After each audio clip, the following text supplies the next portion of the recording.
Hopefully. That's the rumor anyway. Ooh. YouTube tells us we press live and we go live. And apparently we do. And hopefully all of you wonderful, amazing people will join us. Because what are we doing today, Stuart? We're looking at episode 5 of Discovery, season 3, and it's called Die Trying. It's a weird title. Not quite sure who's dying trying, I'll be honest. I guess it's I guess it's the dad in the seed ship. He'll save them or die trying. Yeah, I'd buy that. Yeah. And same dual one again, because Discovery was going to find Starfleet or die trying, so I guess. Well, from one torpedo. Well, 2 torpedoes, I guess, yeah. Damn it, I had a joke that was going to be really funny. You said hi. Oh, man. Oh, yeah. It's alright. Nobody's here. I remember... Yeah, no one's watching me. No, you said... about Discovery, and I was going to say, but Stuart, didn't we already talk about Discovery Season 3, Episode 5 for like 3 hours earlier today? We did. Why are we back again? Whoa. These are my post-it notes. They're meant to be like that. I assume they are. You didn't do it manually. Yeah, they make them accordion style now, so that way they don't get the... When you peel them, they... Yeah. And it took them how many years to work that out? All of the Too years. many. Too many. Because I got that style because I saw Sylvia had got some, because she just worked from home now, right? She uses these all the time, and I saw her playing with these, and I'm like, I want them, and so she gave me a pack, because mine are all the old style bullshit ones that when you peel off, they'll get all weird and fucking peeps. And that's our review of the new post-it note system. If you go to Amazon and search post-it notes Trekyards, you'll find the post-it notes. Look, they come in all different colors: pink, blue, yellow, orange. Well, I don't think they come in white, though, ironically. So this is a pre-show vamp, obviously. 100 people we want to get. Obviously, that's going to be a bigger one, guys. I've seen a lot of comments on different forums saying, there were some ships this week. Trekyards is going to enjoy that. And one comment was, we're going to blow our load when we saw that first scene. Stuart, did you blow said when you saw that first scene? No, because I was prepared for it, so I was like, I'm good, you know. We were waiting for something cool. I mean, come on, it's seeing Starfleet, you know? Yeah. So, hopefully you all enjoy our breakdown videos on it, because we do have a few that are coming your way. Yes. And and we started early today because we knew this would be a longer one, because we're going to get bogged down in details and things and speculations, and you guys will hopefully chime in as well. So we did start early, which means not all the usual suspects will be here right now, because they might not be able to be, but we're at 97 people here with 48 likes, which is a great way to start. So hopefully we can hit 50 likes. We just need one more right now. There you go. There's 50 with 100. It changed to 100 viewers and 50 likes at the exact same time. So hopefully we'll get some new viewers, as an hour early does make a difference. Some people, for the UK especially, it does get a little bit late, especially if you've got a job. This is my job, so here I am. This is your job, so here you are. Yeah. So I'm going to go straight to sharing, and I will see you all in a minute. Go share. And so if you guys are new here or old here, you know the routine. It is time for the talk, the discussion. So there's the birds and the bees, and we're going to talk about that right now. Now, actually, we're going to talk about super chats and why they're a great way and reason, a great way to support the channel, and a great reason you should do them is to get your voice heard, your comment read, your question answered, have it read on air. You can make us say anything, you can ask us any questions, you can throw a theory our way, and we have to discuss it, because that's what we love to do. We'll read out every super chat and give it the appropriate amount of time for an answer or whatever. That even if you just want to say something silly or don't want to say anything at all, you just want to support the channel, shoot us a super chat. We'd really appreciate it. We already got 3, which is fantastic. So if you can, please do. There's also other ways to help the channel down in the description of every video. There's links to our Patreon. You can join the channel. The little join button down by the subscribe button down there. Make sure you're subscribed, by the way. Hit the subscribe button. You can join at the rank of Commander, Captain, Admiral, Fleet Admiral, or Federation President. That also is a monthly way to support the channel, and it gets your comments in the regular chat kind of highlighted for us, so we can see it in better detail what you guys are saying and that you're a supporter of the channel. So also there's a Teespring store down in the description of every video. So click the link to the Teespring store. Go check out some of the Trekyards merchandise. We got a lot of cool stuff and a lot of very talented people worked on it.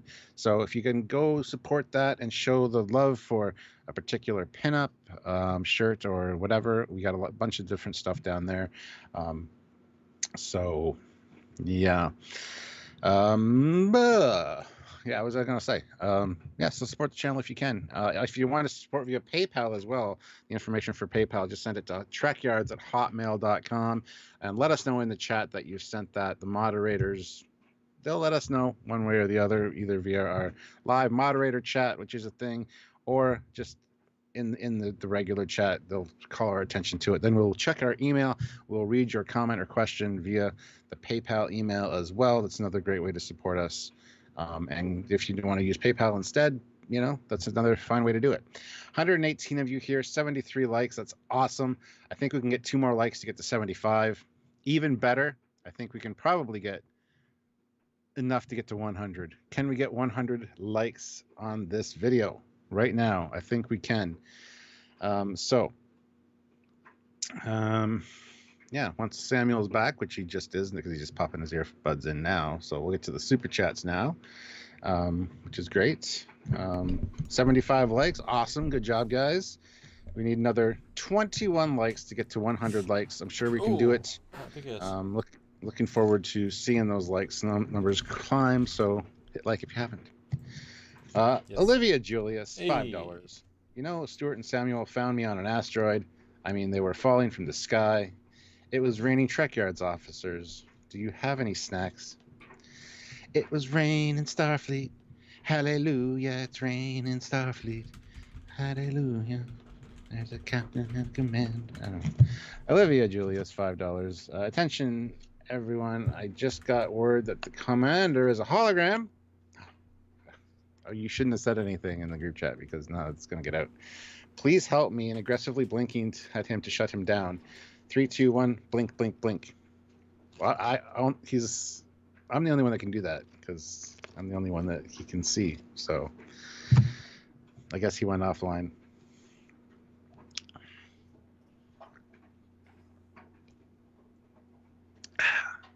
But I'll continue.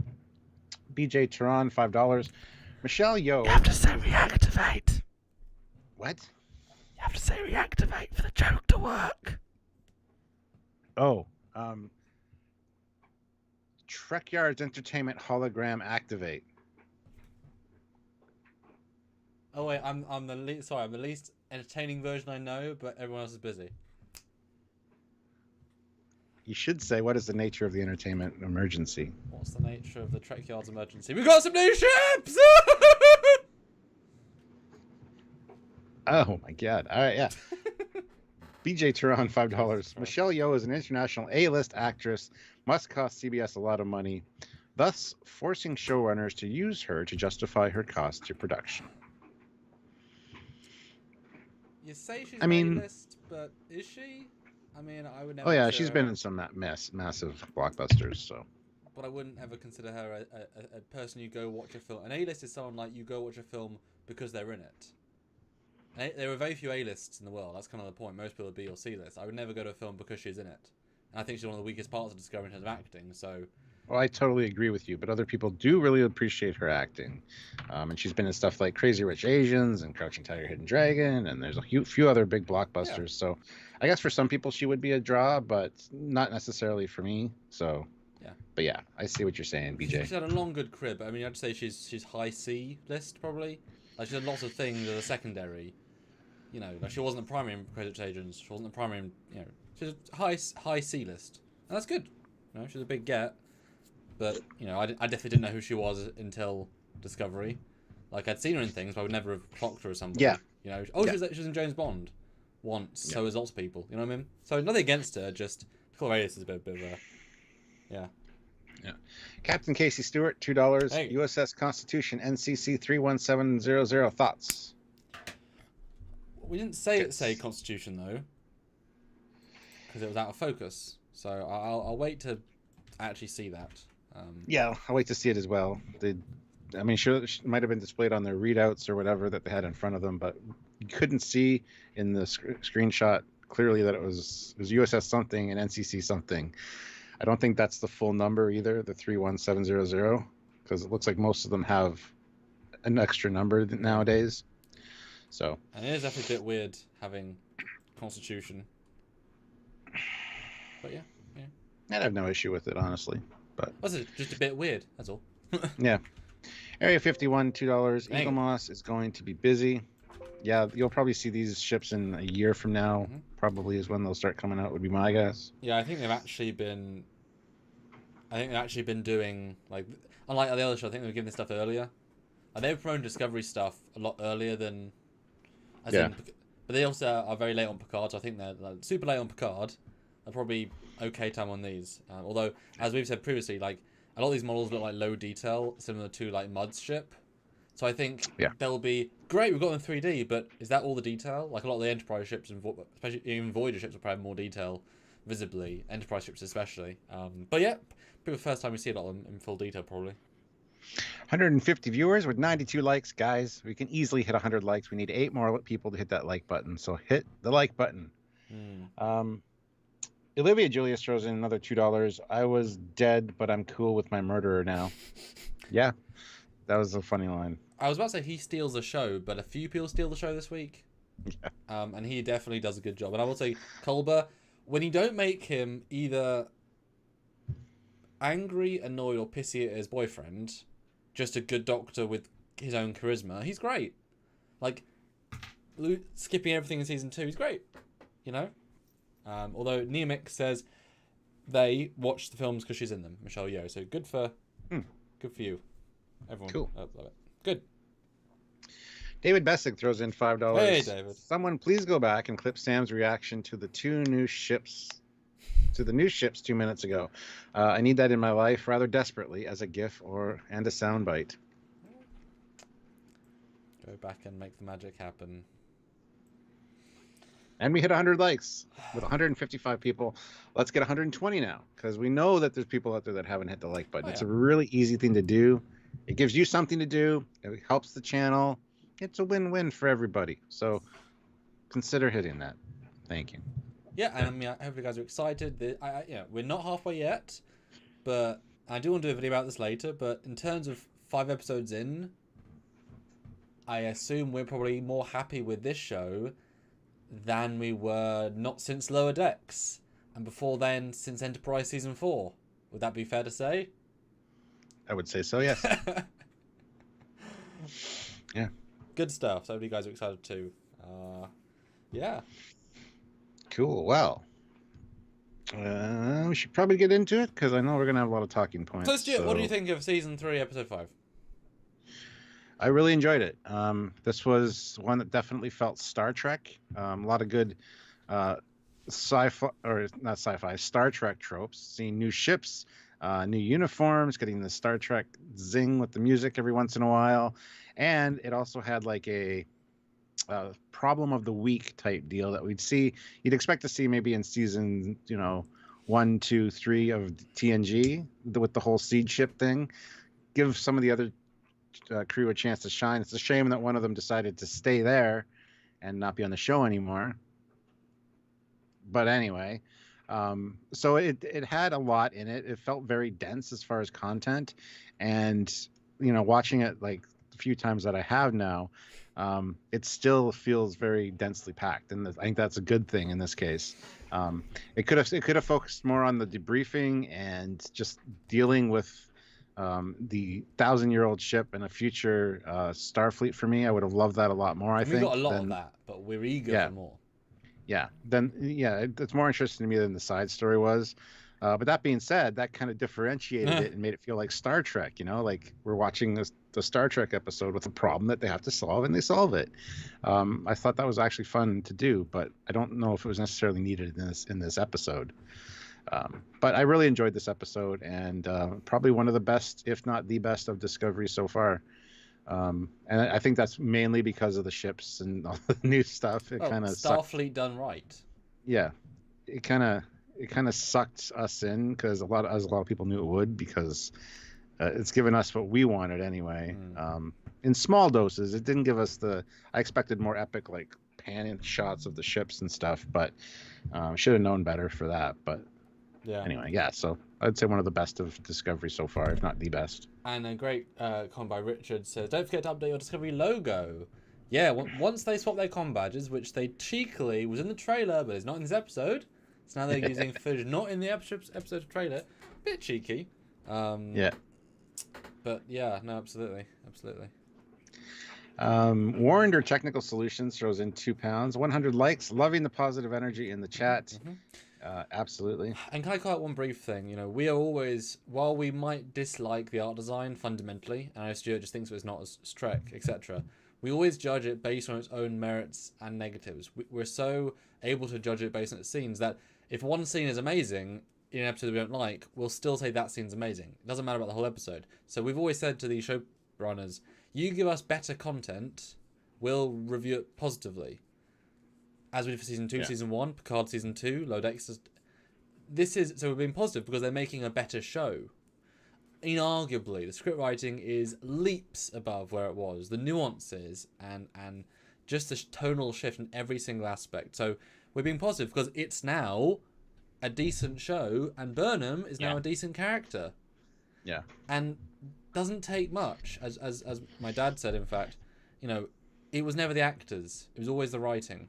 They were let down by their show. You know,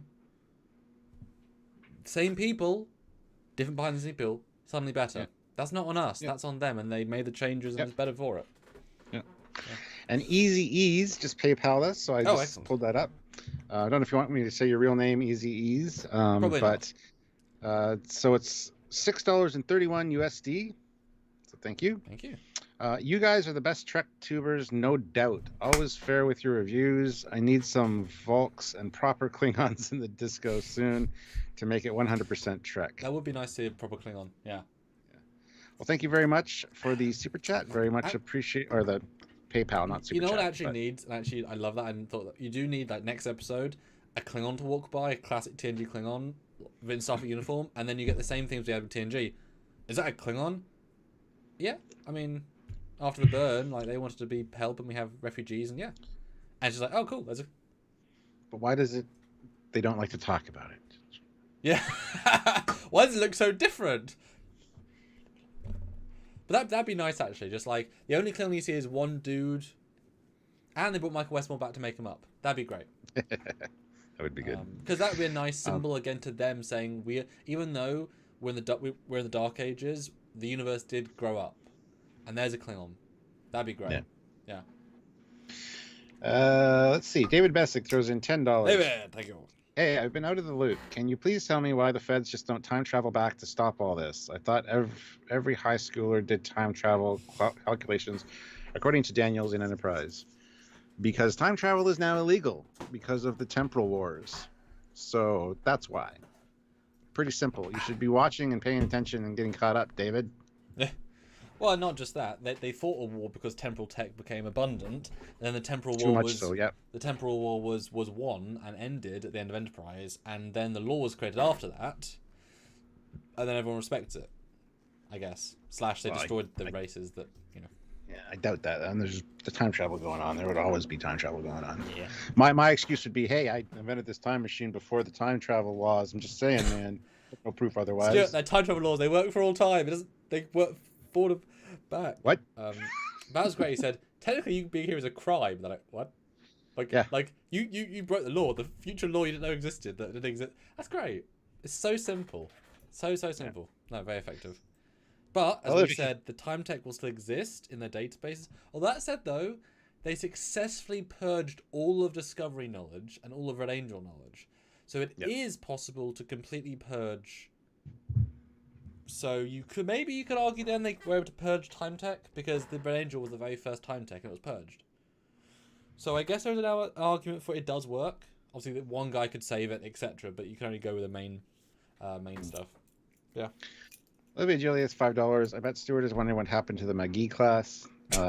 No, it's probably in a dumpster somewhere where it belongs. And hey, Stuart, we have not seen any Discovery ships yet.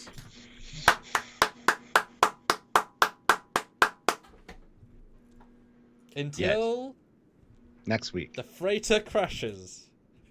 Yeah, there's one floating in space next week outside the window of Bookship. Now, that said, if that crash, they actually call out, if Birb's like, that's a Hiawatha class, and he's like, yeah, it's their antique, it's their scavenge ship. Like, if they said this is like the oldest ship out there, like the antique bird of prey from Picard, I would kind of be okay with that. Like to save money, you got one antique ship, fine. You know, I'll take one if it's deliberately said to be an antique. Yeah, yeah. Patrick James puts in Thank you. $5. The entire debriefing of the crew was my favorite part of the episode. Just love Philippa's and Dr. Culber's attitude. Yep. Yeah, I loved her debriefing and the fact that she was not in charge of that. She was getting slapped down. Yeah. And it was pissing her off because her jaw was twitching. It's like, yes, you're not always in charge. Yeah, she's been the best actress she's been since season 1, probably.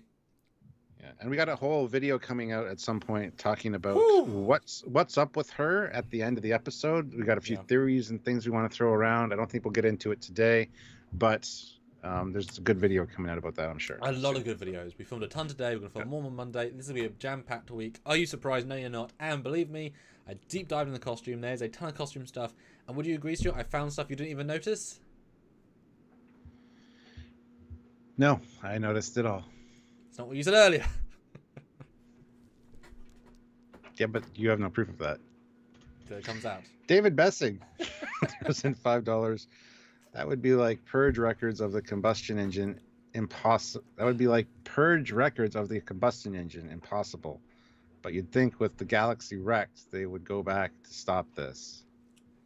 Nobody knows what caused the burn in the first place, so there's nothing to go back to fix. They don't know. They have theories about what happened, but they don't know it's for sure. And I love how it was referred to as there was no clear bad guy. Yeah. And even the word bad guy was well used. Well said. Yeah. And in terms of deleting everything, I mean, it was a Section 31 secret project, which means it was only in their databases. Yeah. And I doubt, and it was the mega ultra mega secret, it was also abandoned. So I'm sure it isn't, actually quite deletable in terms of it's not. I mean, less than a handful of people knew it existed ever. So actually, Time Suit, Discovery is really hard to destroy, given how many things it did. Discovery I don't really buy so much, but the Time Suit I can kind of buy.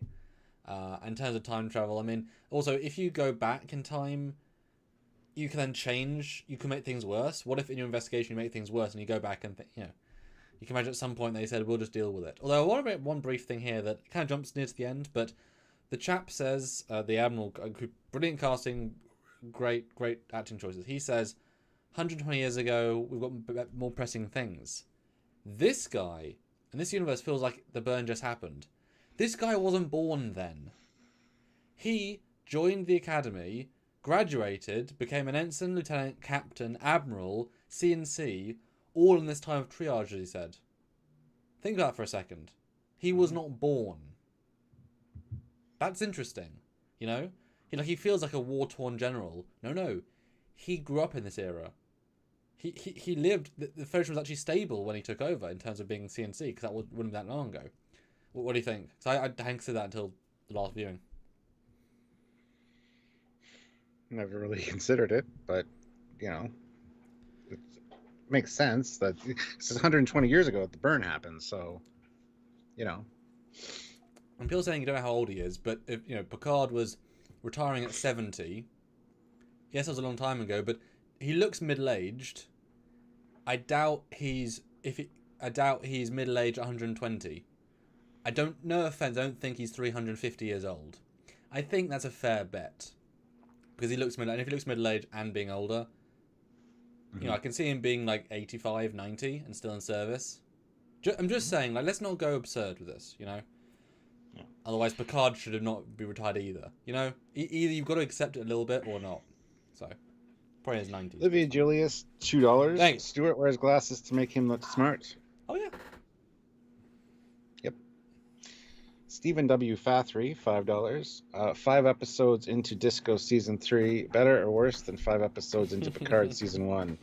Much better. So that answers that.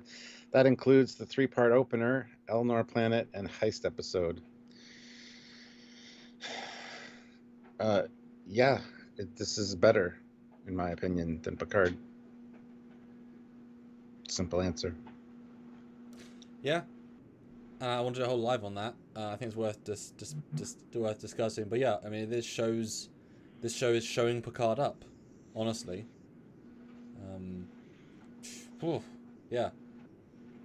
Yeah. I mean, I told you before, I definitely still want to go back and like re-edit Picard into a better season by cutting out faff.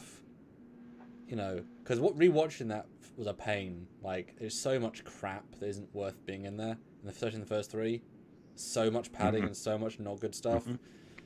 It's got some good nuggets, but it's so much not good stuff. This episode, I mean, even with the seed stuff, it's still good scenes. They could just be a bit shorter. Like, every single scene on the Starbase is gold. Every single scene. And that's most of the episode, you know? Yeah. Scott Purdy puts in £2. Going back in time causes the burn? No, that's not what we're saying. That's not what anybody's saying. They don't know what caused the burn. Yeah. So, yeah. I mean, it would make sense. It's time travel based, or it's time tech based, but I think it's more dilithium based. Yeah, and Glider says my vote is that the burn has something to do with the Omega Directive.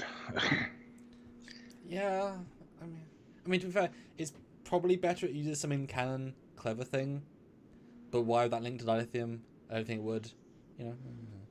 Anyway. Yeah. But so I'll go into my thoughts. Just let Super Chat build up again, so I get my. So yeah, my thoughts on this episode are really rather good. I'm now no longer surprised that Discovery is written better. Clearly, the showrunner is a better choice.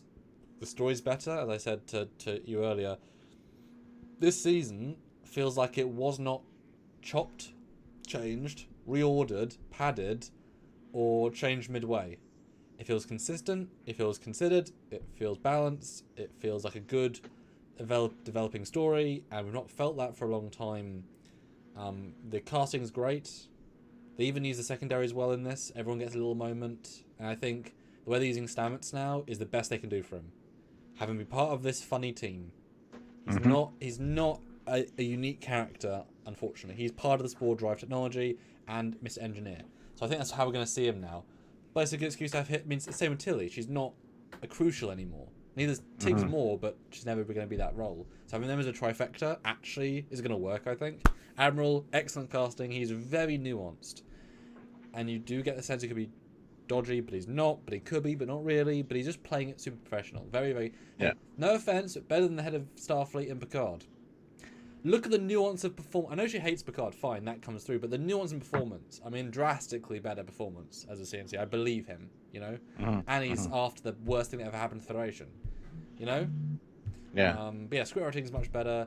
I've got lots of things to say about it, but yeah, it's good, and I think he did not let me down, and I was definitely worried that I had high expectations.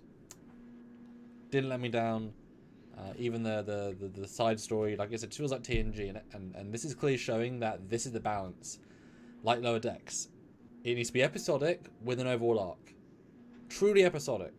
Beginning, middle, end, satisfying. It worked. It worked so much better. And push the length of episodes to 55 so you get enough of each. Good balance. Well done them. I can't tell if it's my favourite or not, because last week I really liked, but I'm trying to remember like why I liked it so much. Like I'm trying to get back to last week. But I think everything Federation here was top notch. Seed Ship was just very good TNG, which is not what I wanted for this episode. So it's like, you know, weird balance. But yeah, very good. Olivia Julius, $5. As Federation President, I give a reheat to my fellow Federation citizens to hit the like button.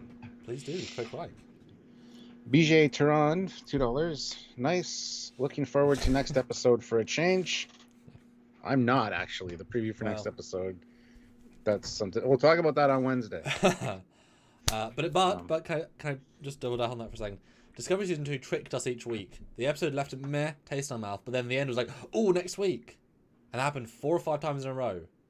Because the setup was great, the payoff was always bad, give or take. Always not worth it. This week, setups are good, payoffs are good, setup doesn't matter. Like, it's rolling, you know? I don't care if next week's good, I know there'll be good bits in it. So, yeah. Yeah. John Harrison throws in £20. Thank you very much. Khan.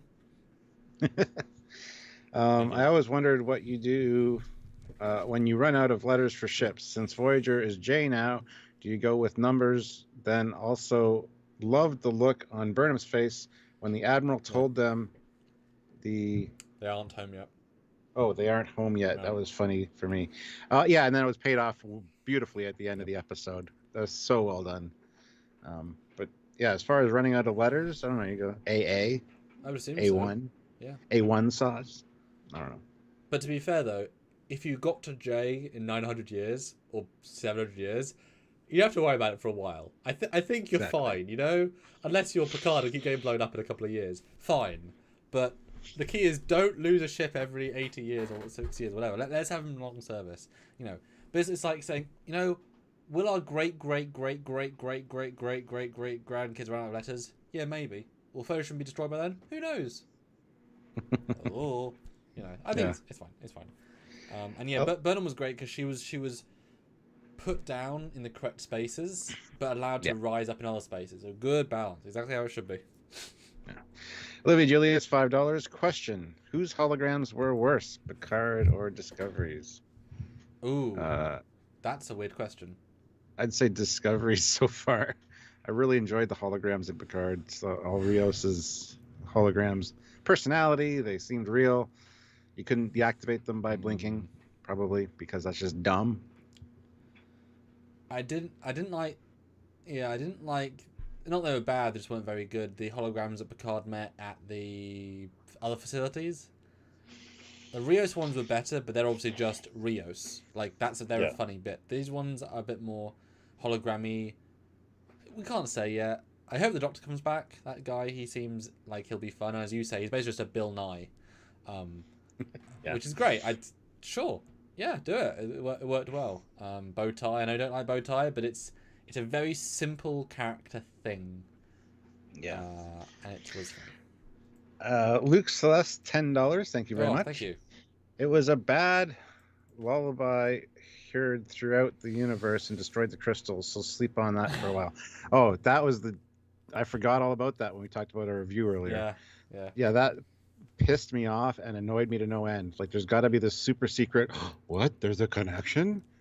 Secret that's going to tie everything together. And yes, I can see a harmonic resonance from that song being broadcast by 5 starships on their loudspeakers is what caused some kind of natural vibration within the dilithium and destroyed the universe. Fucking stupid. Why? The song is annoying to me. Don't even get me started on that. We'll get there. I don't think that's what they're implying. I've got a pretty strong theory when we get there. But that did stick out like a sore thumb, though. It's like, oh, we're doing this, are we? It just felt like Bad Wolf from Doctor Who. We're just gonna say Bad Wolf every episode, so you know the thing is Bad Wolf and it means Bad Wolf. And look, Bad Wolf. Oh my god! So next week, Stammett's gonna be in the shower, humming it for no reason, and then they'll be on the Soren will be on a date with Giorgio and on the radio on his little music player. Giorgio, could I play you a song? Giorgio? Philippa? What? Okay, I'll play it. Another awkward scene like that. So I just imagine this. She looks so stupid, like this way being right up to her face, like hello. Okay, yeah. Warner Technical Solutions, £2. 150. Make pay. Let's get to 200. Yes. Yeah, we have 260 viewers, 153 likes, which is awesome. I think we can hit 200 likes though.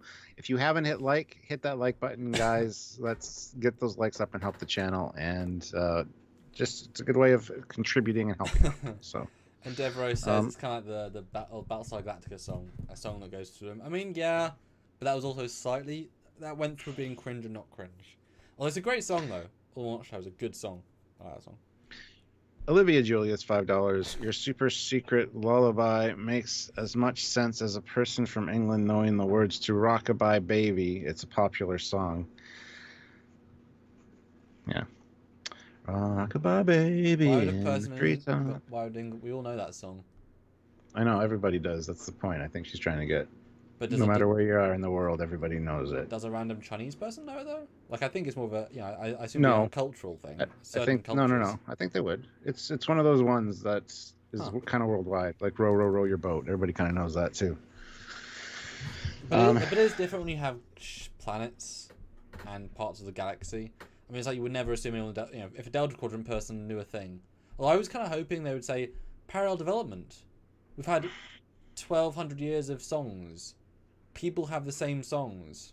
I was hoping for just a thing like that, but I've got thoughts.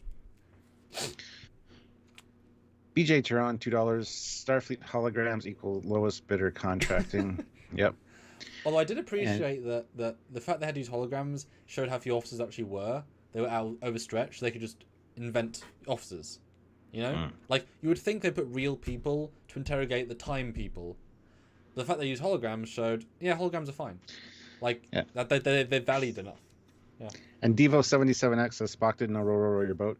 That's because he had his Katra in McCoy and didn't have all those memories back at that point once he got restored. So, whatever. Oh, he should have known because he did research. Remember marshmallows? So he did research anyway. Right. Jerry Wilson has joined the channel at the rank of commander. So, welcome, Jerry. Thank you very much for joining. Tell us, Jerry. Are you a commander now in the future with Discovery? Are you a commander with Stuart in his TOS era? Are you a commander with me in my TNG era? Where are you commanding from? Because I feel like now we've seen Starfleet, we've now got this other era we can be commanders in, you know? Well, let's get this underway. Okie dokie.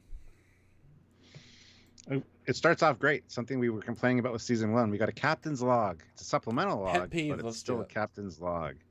So, really good with that. Because that's one of the biggest complaints we had. No ship flybys and no captain's logs in season 1. So, yay. And it's also very well shot. It's nice. It's gentle. The music's great. It's a nice scene, you know? Yeah. Z Scott puts in $5. Thank you. Did the Discovery crew recognize the Voyager, or just were they curious about the 10 other ships that held the name? Been seeing how they did, and it was rubbish. How they did it.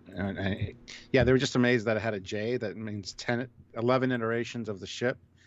It's not something that happens to every ship, despite what everybody thinks. There's very few ships that get the suffix.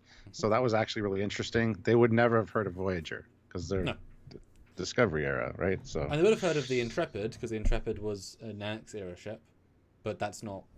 Obviously, I'm just saying there is an Intrepid. But I'm sure that there's no ship in their era that is a J. I doubt any ship has even got to an A, B, or C by their era. None would have, no. Yeah, so it's like, wait, what? I mean, maybe there's one, but yeah, yeah.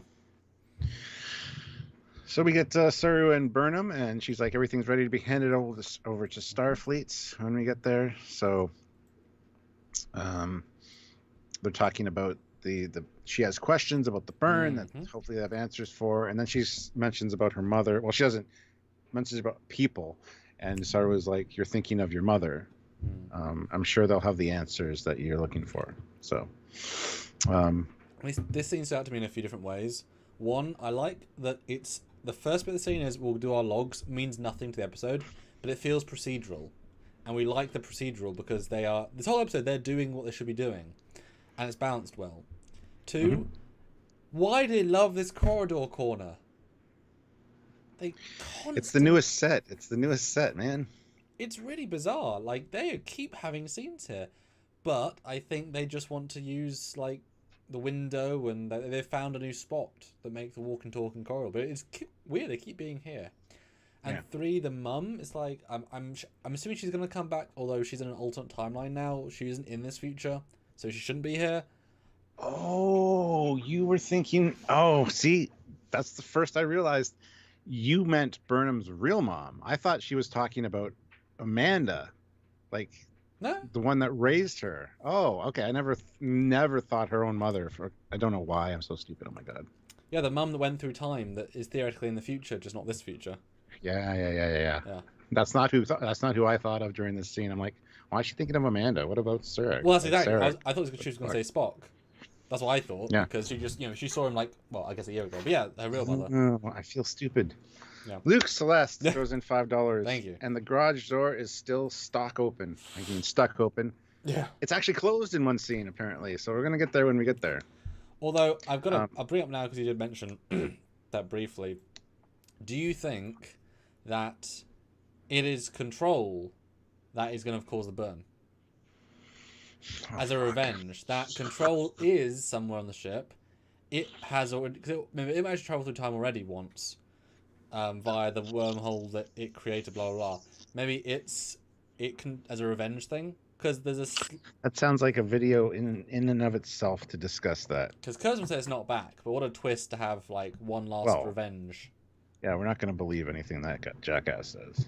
So I'm hoping not. Just that would change. we might do a video on that because that's worth a discussion, I think. Yeah.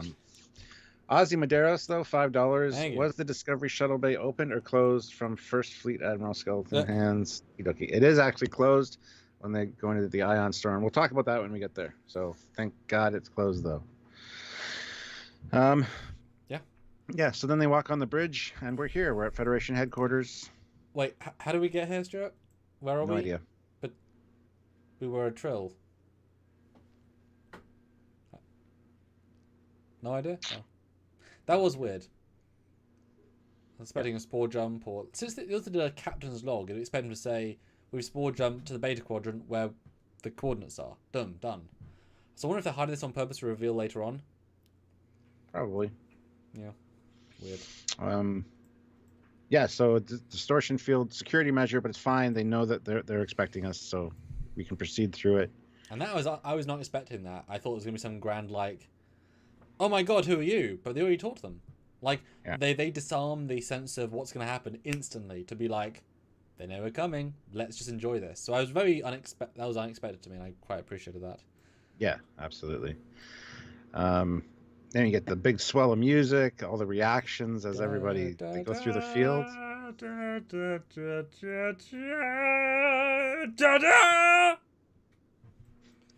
Olivia Julius, $2. I guess the treaty with the Romulans got broken. How so? It's not a cloaking device. It's a distortion field. Yeah, and it's the Treaty of Algeron, and it's in question whether or not that actually applies now that Romulus is destroyed. So also, that was there's still a lot of ago. Ifs there, yeah. But I really like this distortion field. I like this super simple distorting of light. It's so simple, and the way this lighting is, it makes me think of the TNG warp bubble for some reason, trapped in a bubble. Yeah. It's not trying to link to that. I just kind of love the visuals. The shape, yeah. Yeah, I don't know. Snoopy McQueen throws in $5 with no comment, but thank you very much, Snoopy. Much appreciated.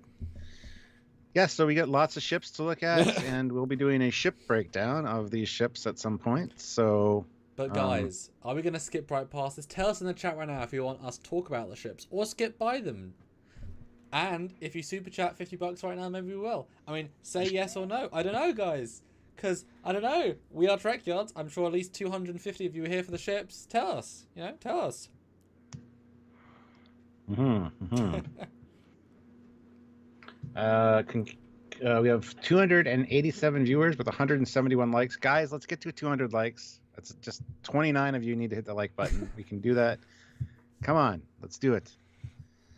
I guess we'll talk about some of the ships. They look kind of cool. We'll talk about the obvious ones because they stand out. The other ones, there's a dedicated video coming. So, everybody's ship talk. Guys, we got other videos that'll be shorter and worth the discussion. Although Sirita says, I would say, while this looks cool, it also looks like noise. It was not very clear, but it was stylized. You got a sense of all the shapes, but not any of the details. And were you disappointed, though, that there was the same ships from the Burn flashback graphic? Because we analysed that. None of these were surprises to me. I was like, oh, yes, that one,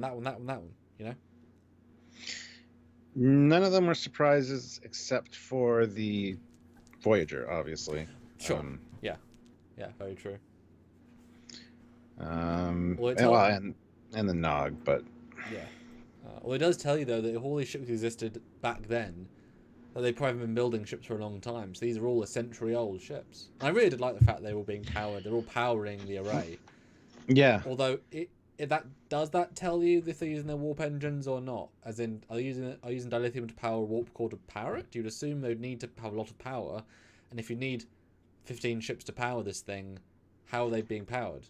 If not by warp cores generating power. Warp cores aren't the lithium aren't power sources. So. But why can't you channel the plasma and pump the plasma into the beam? Why can't you pump the plasma somewhere else? because you don't need warp plasma to create a beam. You just need the energy going through this whatever. The dilithium crystals create warp plasma. That's meh. So it's just lots of Luke's fusion generators. Hmm. no, it's an antimatter reaction still. You can still generate power with a matter antimatter reaction. You just don't have to don't Yeah, there focus you go. through warp crystals. Yeah, so you can do lithium for that. Do you not? No, you don't. Hmm. Use deuterium as a fuel source. The dilithium is just to create the warp plasma to create high warp. Ships. That's probably true. And Tom Casey, $2, love the ships.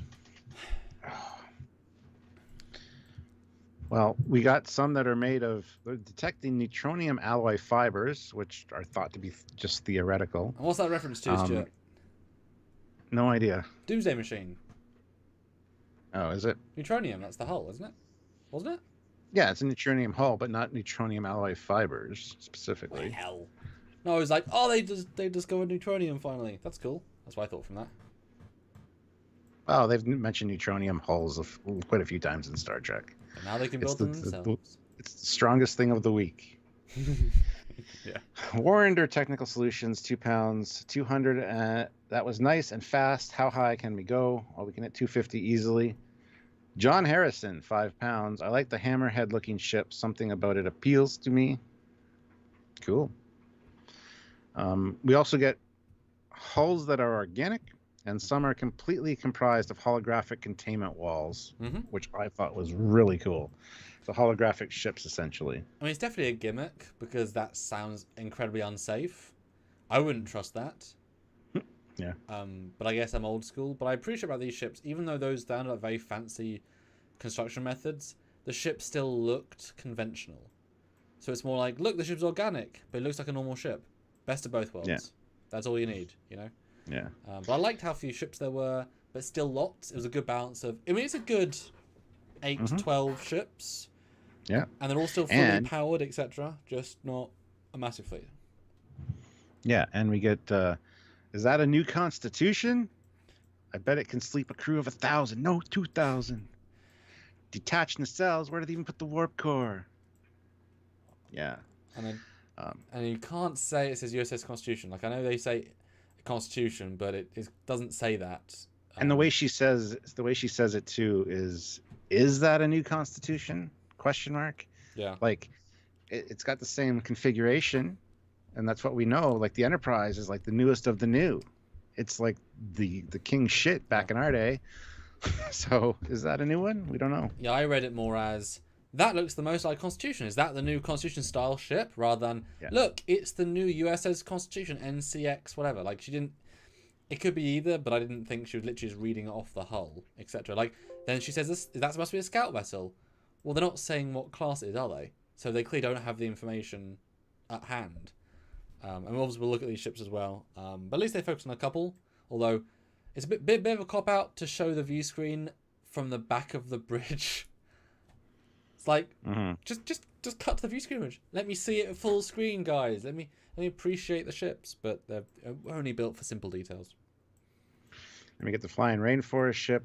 Everybody loves that. I have no problem with it. For me, this is clearly the holographic ship because you can see it's like shimmery and you know, and you need to make air. What better way of making air than have a rainforest? And you know, in deep space, people like holodecks, people also like real grass. So you know, just like in BSG, being on a ship that has real atmosphere and real grass and real trees, it means more. So this is basically like one of the vacation ships. And that's fine. That's good. Simple. Yeah. But it's weird that was the one ship he focused on and got a full shot. So that one's going to probably appear in it more. And it's like, really? Really? Then we get the pan over of the Voyager J. I keep saying Enterprise J. Every time. Well, J. Why'd they pick that number or letter? Why didn't they have a Voyager sting? Also, I don't know. Also, though, I didn't notice this before, but in the left side of that frame where they're panning across, you can see the nacelle of the Nog style ship. It's a Discovery nacelle on its side. It's weird. Yeah, it's I know. The same circle. Yeah. But yeah, Voyager, Stuart. Voyager. Yeah. And that was pretty cool to see, I gotta say. Who the hell expected that? No one. Why would you expect that? And I'll give them credit. I would rather have a Voyager than an Enterprise in this context. Although, given the design, it looks way more Prometheus than Voyager, because Voyager was a spoon. Prometheus was a point. This is a point, not a spoon. So it would have made more sense to be Prometheus, Jay. I'm just saying, would have been less, obviously, name recognition. But I'm just saying, design-wise, that would fit more lineage. But designs change over time. Sure. Absolutely. But, you know, just saying. Yeah. So we get the 10 generations of ship. No, 11. I love that correction. And would love to hear those stories. So yeah, I mean, this Voyager did some incredible stuff. That's why it would... I like the idea that they can carry it on with the suffix after that. So. Well, not many ships... Well, it's Equinox didn't survive. You know, not many ships can survive what they did. It's about a 5-year mission when you can still phone home. It's about a 7-year mission when you can't phone home for 5 years, you know. Although, like I say, they say, I'd love to hear those stories. Which stories? Which version of the ship?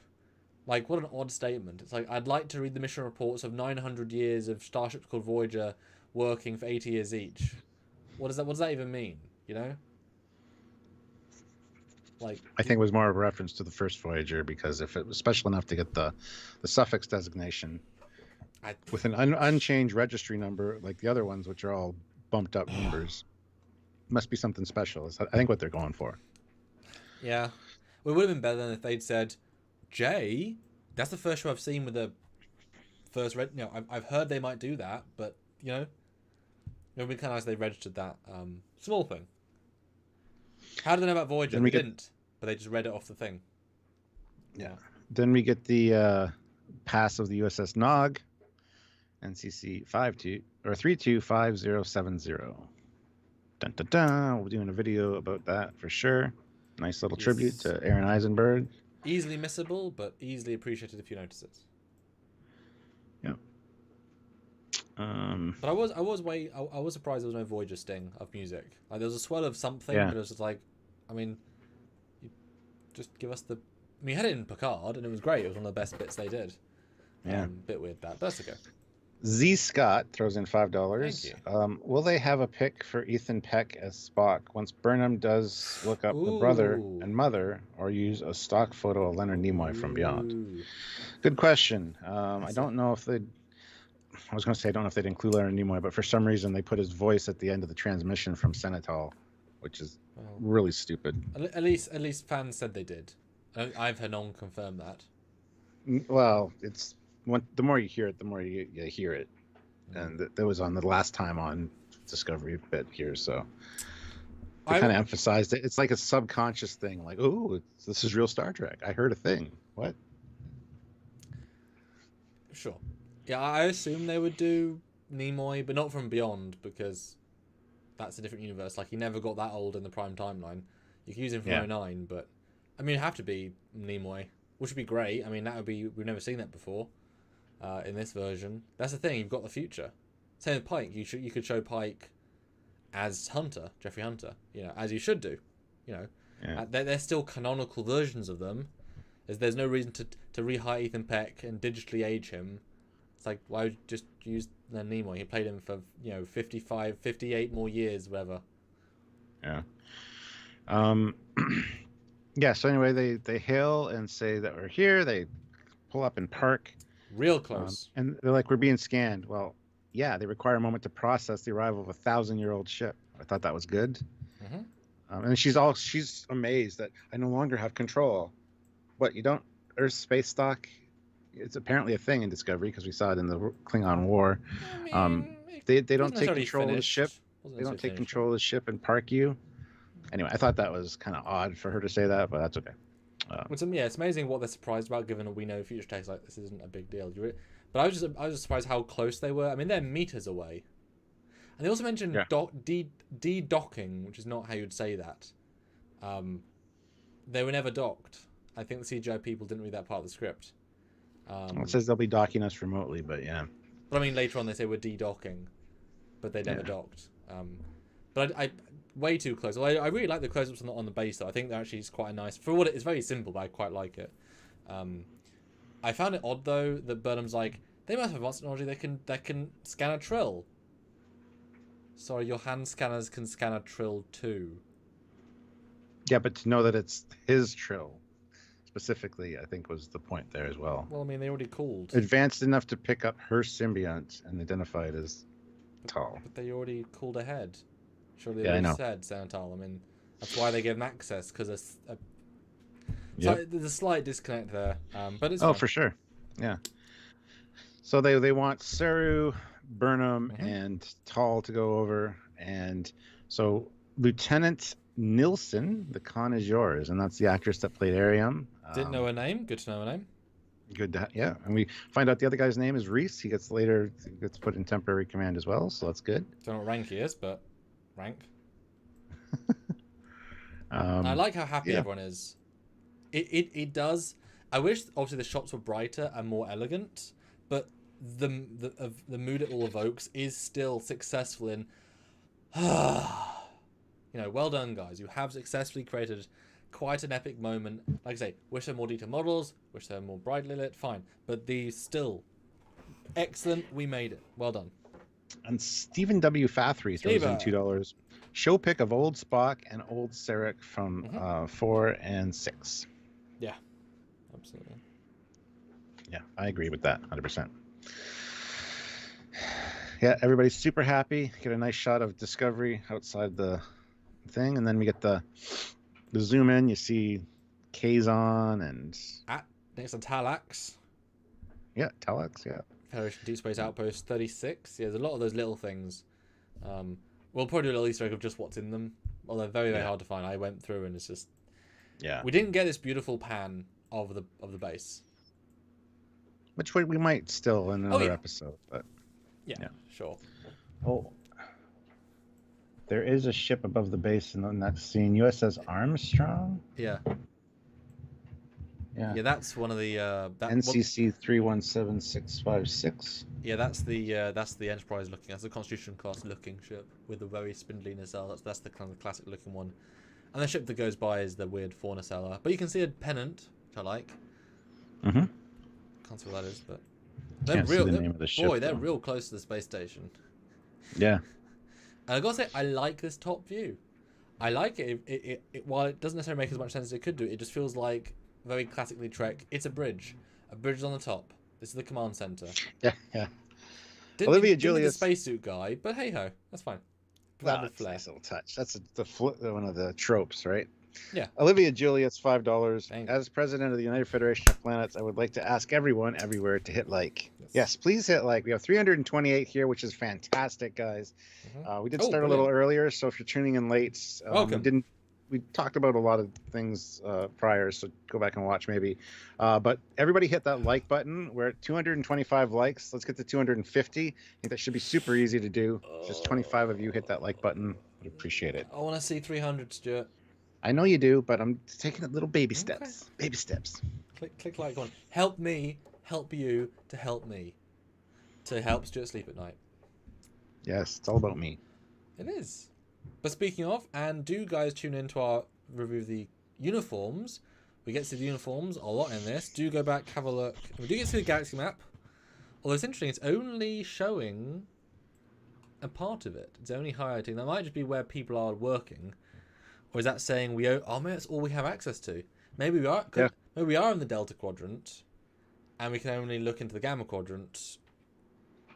Maybe. But there are still dots, just not. I don't know. It's weird. It's confusing. Now I'm wondering, is this? Do you think the Shinjo, which was turned into Section 31 ship, is it turned into this? Because that was a 2-floor set. It was pretty big. It had similar beams. And building those sorts of sets take a lot of money. Or do you think it's much bigger? Because I'm wondering if they're like using a wide-angle lens to make it bigger. I don't think it's the same sets. I think they'd probably use those for other starship bridges before they would change it to this. Yeah, would be my guess, but I don't know how production works with that kind of thing. But the fact that I think that is interesting, because that also had like a wraparound window. Because this does feel Starfleet. I mean, future white clean Starfleet. Although, would you even think twice if this was in TMP? You know? Like, would you think twice, really? Like, not really. They did a modernized TMP, like, hey, we're back in TMP, and Yeah. Oh, it's nice and clean and white. Yeah. Yeah. So we got introduced to Charles Vance, Commander-in-Chief of Starfleet. And I love how it's Vance, because we just had Vance Cobb on The Mandalorian. So as soon as I heard Vance, I'm like, hey, you even look the same. You got the gray hair, and hey, good job. Nice. I did not catch that. Thanks for. I absolutely adore his beard. You can still see the black, but it's mostly white. Like if this was a year later, it'd probably all white or whatever. Salt and pepper beard is what it's called. I love it. So textural. Warrender Technical Solutions throws in 2 pounds, 250. Discovery. See, we hit 250 easily. So now the goal is to hit 275. It's only another 20 likes, and we can hit that, and we'll get to 300 before you even know it. So if you haven't hit like, guys. It's very important. Yeah. So yes, we got introduced to him, and he is the CNC. We did call that. So not only an admiral, but the commander-in-chief. Which was quite a throw into the dark, really. Like that was like a what if, but brilliant. Olivia Julius puts in $5. I will give a big donation if we get to 300. Time to make Olivia pay. So there you go, guys. Incentive for us anyway, for us to hit 300. So hit like if you haven't. I mean, have you clicked like on the video on your own personal? Because we can do 2 likes to this. I haven't. Get design. Okay, well now I've clicked like. There you go. I just clicked like. All right, well, I'll do that in a second. Tiburon, $5. Bridge guy is Lieutenant Gene Reese. And down the road, the seed ship is the USS Tikov NCC 1076M. So definitely evolved from the original one Burnham knew. Okay, I like that. I like that it's not like a 900-year-old ship. That would make sense. Brian Fuller throws in $10. Or Bryant Fuller. Sorry, if you were Brian Fuller, we'd have to like beat you with a hose and get you out of here for ruining Star Trek.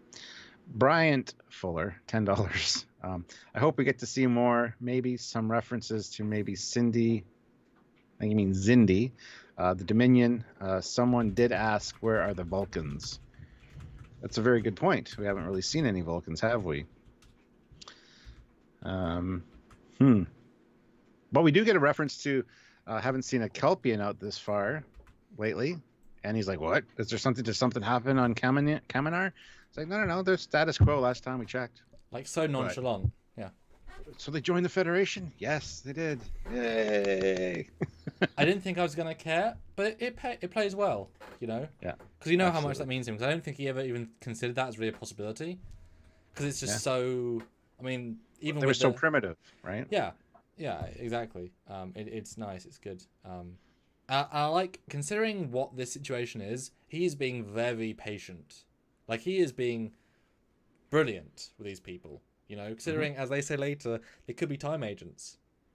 Considering, they're being very... And this is a great theme. They're just the right amount of suspicious. But it's good. Yes. And that's where he comes into the whole... I'm not prepared to talk to you about that at this time. Yeah. You're not home yet. That comes in later. Yeah. But here we get the first reference to the Emerald Chain, which is the consortium of the Orions and Andorians. Yes.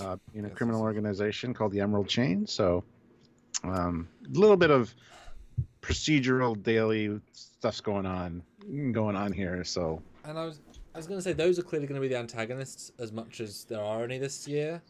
Although I was going to say they might be new to this part of the galaxy, but we also did see Andorians and Orions with Book in their part of the quadrant. So that I guess, because they're in the Gamma quadrant where Terlithium was, so I totally see them even though they weren't, but they must have been. They still haven't clarified that, but they were in a different quadrant. That was confirmed. So I guess Andorians and Orions really have got a criminal empire a long way around. Yeah. I love his little talk here with Senatal as well. Your Senatal per scans, and he's like, no, Adratal now. And sorry to keep you waiting, but he couldn't leave Earth without seeing another snowfall. Yeah. And he goes, all right, well, he was always sentimental. Just be aware that him and I were familiar. You and I are not. Go get some diagnostic checking and medical. I loved it. It was that, I know you, but I don't know you. I'm not familiar with you as far as, it's not like the old man and Cisco kind of thing, right? So even though you get the clear and the nuance of the acting here is so fine, because you can clearly sense, we were really good friends. Me and him, like we served together for years and years and years, and I thought he was dead, I'm just going through the subtext here, and we were familiar, but he can't show him. He's the head of Starfleet. He can't be going, "Oh, we were best friends." So I love the wording, the non-emotion shows the emotion, but he still knows that friend is gone, because at the end of the day, the host adds a lot of personality. I don't think he's going to be as good friends with a 17-year-old girl. No offense. But, you know, an 85-year-old admiral who's had all the life experiences, you can't recapture that. Jadzia was not the same as Ezri, was not the same as Curzon. If Ezri was the same as Jadzia, they would have stayed married to Worf. Clearly, they are very different. And he's accepted that, and I'm assuming he may have even, like, known maybe a pre-host, maybe? Like, you get that kind of vibe. Did you think it was odd, though, this is their only scene? Yes and no. I mean, we got a lot more of the story to do here. I wish there was some of her in the debriefing, though. That would have been good, and that's that little montage. But yeah, I mean, she's done what she's needed to do. They've established that they know each other. That's all she's really here for at this moment, so that's fine. I have no problem with her getting checked out by medical to make sure everything's fine. So no, I think it's fine. Human. That's quite a thing. And I actually forgot she was a character once she left, because she was here for this purpose. Yeah. That's it. Her story is done. I we didn't see a forced flash. I didn't see a forced, look, this is Grey. I'm walking through a corridor with my hallucination ex-boyfriend. You know what I mean? I didn't need that, and we didn't get that. I thought the focus was very important. You know? Yeah. Like we saw Tig and we saw Culber instead of more of them, because until they're important, we don't need to see them. So give them lines when they're important. So I actually thought it was minimal but meaningful. Yeah. Chris Carlin, though, throws in £5. Thank you. I'm glad Saru gave Burnham a telling off at the end. She has no respect for authority. Keep up the good work, lads. Thank you very much, Chris. We will. And yeah, totally agree with that. We'll get into that when they have their discussion on the Discovery in a second. Actually, just coming up right now, they talk about the situation with the Keeley refugees getting worse. And right away, Burnham, who's as described last episode, is a responsibility hoarder, takes it upon herself to go, well, you got to find the answer. Because she's all about, until you find where they became infected, you can't help them. You need to analyze their travel. It's like, Michael, relax. You're new here. They got things well in hand. Just shut up. You don't have to solve the problem. You don't have to save the day. It's a weird one. And again, you appreciate the patience of this admiral. Yes. Seriously. Because this woman, now she's just had a year doing things herself, so this makes sense character-wise. She's a go-getter. I want to help. But do you really think, A, they haven't already checked out their location? Do you think they aren't more experienced than you in every way with more advanced technology? Like, you are a fossil. Yeah. And they trust their own team. You're an unknown. It's as if someone from, World War One walking up and saying, have you thought about this in a military battle? And you're like, well, we've already done geometric scans based on satellites, so, like, mate, I know you mean well, but you're saying, can we send a pigeon to the battlefield? And I've scanned it with a satellite 10 minutes ago. So it's a bit, obviously a little bit different because of the context of technologies. But it does make sense. But I appreciate his. We've got it. It does. Just brushing it off, like, you shut up. But he almost plays it like, we don't need you, but it's not quite. It's a very gentle, because they could also be time agents. Like, these people have not been vetted. They know they're good. Yep. This is the head of Starfleet, who also earned that rank because he's the best officer for the job. Like, he outranks you by many ranks. Do you not think his team's thought of all this, etc., etc.? Yeah. But it was well handled. Yeah. Olivia Julius throws in $5 and says 275, 25 more to make Olivia pay. We're at 185 now, so we only need 15 more to get to the 300 mark. So 15 of you hit the like button. We have 360 here, which should be no problem to get to 300. So hit that like button if you haven't already. It's the little thumbs up thing. If it is not blue, you did not do. You know the routine. Hit it. Yeah. Yeah. So I'm looking forward to seeing how big she'll pay when we get to 300. It was a good threat. Threat. Oh, yes. Speaking of threats, though, the Doctor. Dr. Hologram Man. Dr. Bill Nye. The medical guy. In her face, yes. You thought the Doctor from Voyager had bad bedside manner. Good God.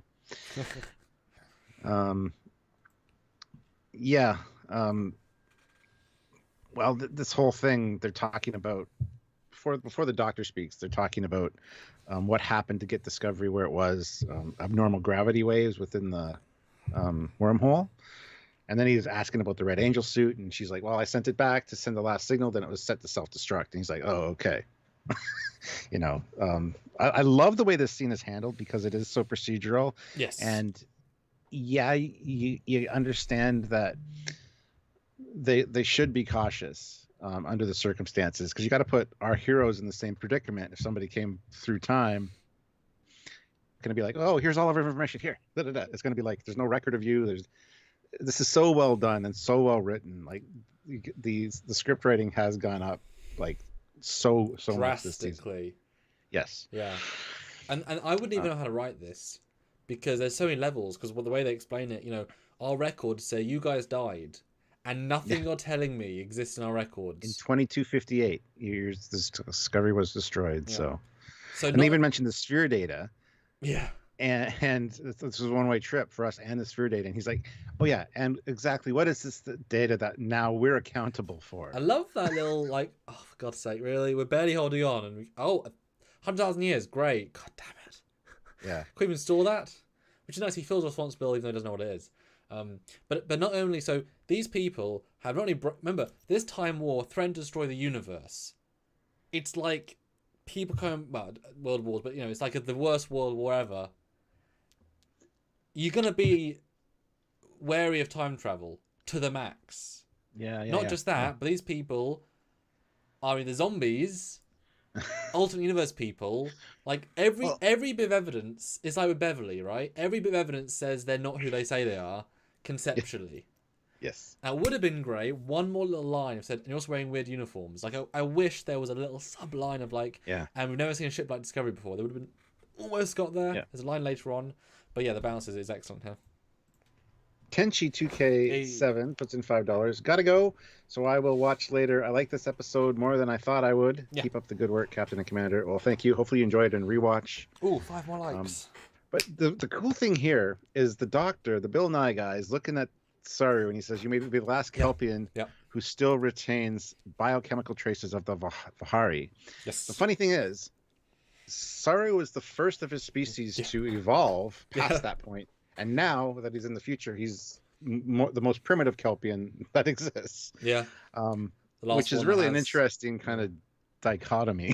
And actually, I'll be honest, that would be a nice side plot if because he's the captain, he can say, "Come just head to Kaminar for 5 minutes." I wouldn't double back on that. I wouldn't complain. So it'd be kind of nice if he ends up going there and they're all equestrian and beautiful, and there's a plague, and he can solve them by giving his DNA. Like, I mean, it's kind of what he did with the seed chip. But I kind of like the idea that he actually gets to save his entire species, or like, help them. That'd be kind of nice. Which also really makes season 2 stronger, because that means all of that led up to this, rather than just kind of happening. Yeah, that was good. But we get him saying, "Are you prone to emotional exaggeration to Burnham?" Which is great. And I can read whatever. I can tell whether you're lying. And the guy's like, "That's enough, Eli." And phased out. It does create questions as how advanced is this guy, because he seems relatively advanced, but also so the Doctor, and he speaks with a distortion in his voice which is less advanced, but it can be turned off / moved away, so it's very confusing if they're sentient or not. Yes. All right, well, we hit 300 likes. Sorry. Excellent. We're under Technical Solutions, shows in £5. 300 likes. Sweet pause here to save the chat. Keep up the positivity, everyone. And then Olivia Julius makes good on her threat and throws in a super chat of $100. She fired a nuke. Jesus. Which is fantastic. Thank you very much, Olivia. We got to 300. Take this donation. Wow. Also, do you think Saru will leave the show at the end of the season to reconnect to the rest of the Kelpians in this century? Kind of like Neelix did in Voyager and Non did in this episode. Keep up the good work, Olivia Julius, President. Thank you very much, Olivia. No, I don't think so. I think they need to keep Saru on board. I love the idea that he's the first alien captain that we've had. We've had the first black captain with Sisko, the first female captain with Janeway. Now we got the first alien captain, which really shows the diversity of Starfleet. First evil captain. Yes, the first Mirror Universe captain. Yeah. So we've seen a lot of them. I want Saru to stay around. He's since season 1, he's been the most interesting character from the get-go. He kind of faded out a little bit in season 2, somewhat, but I want him to stick around. So I don't think he'll go back and join them on Kaminar. I think he may, but as like I'm requesting a 1 week vacation, take me to Kaminar and back. Yeah, and then, I'm not sacrificing my career like Non No. does. I'm just going for a visit. Because the fact that I think there's the precursor to Burnham can take command, because she was in full command this week, and she felt pretty good in command. I was actually quite impressed by her balance. But he was able to be complete out of the episode for 30 minutes, showing you can do that with him. So I think he's absolutely going to say, I need to see a Federation Kaminar. That means everything to me. Because what if I was one that inspired my sister? Well, I was the one that turned my culture into a spacefaring culture. I need to see, you know? So I can absolutely see that being... I would actually be fine with that. I would actually be all for that. I could see, and for like 2 episodes, great. Make that be important. Yeah.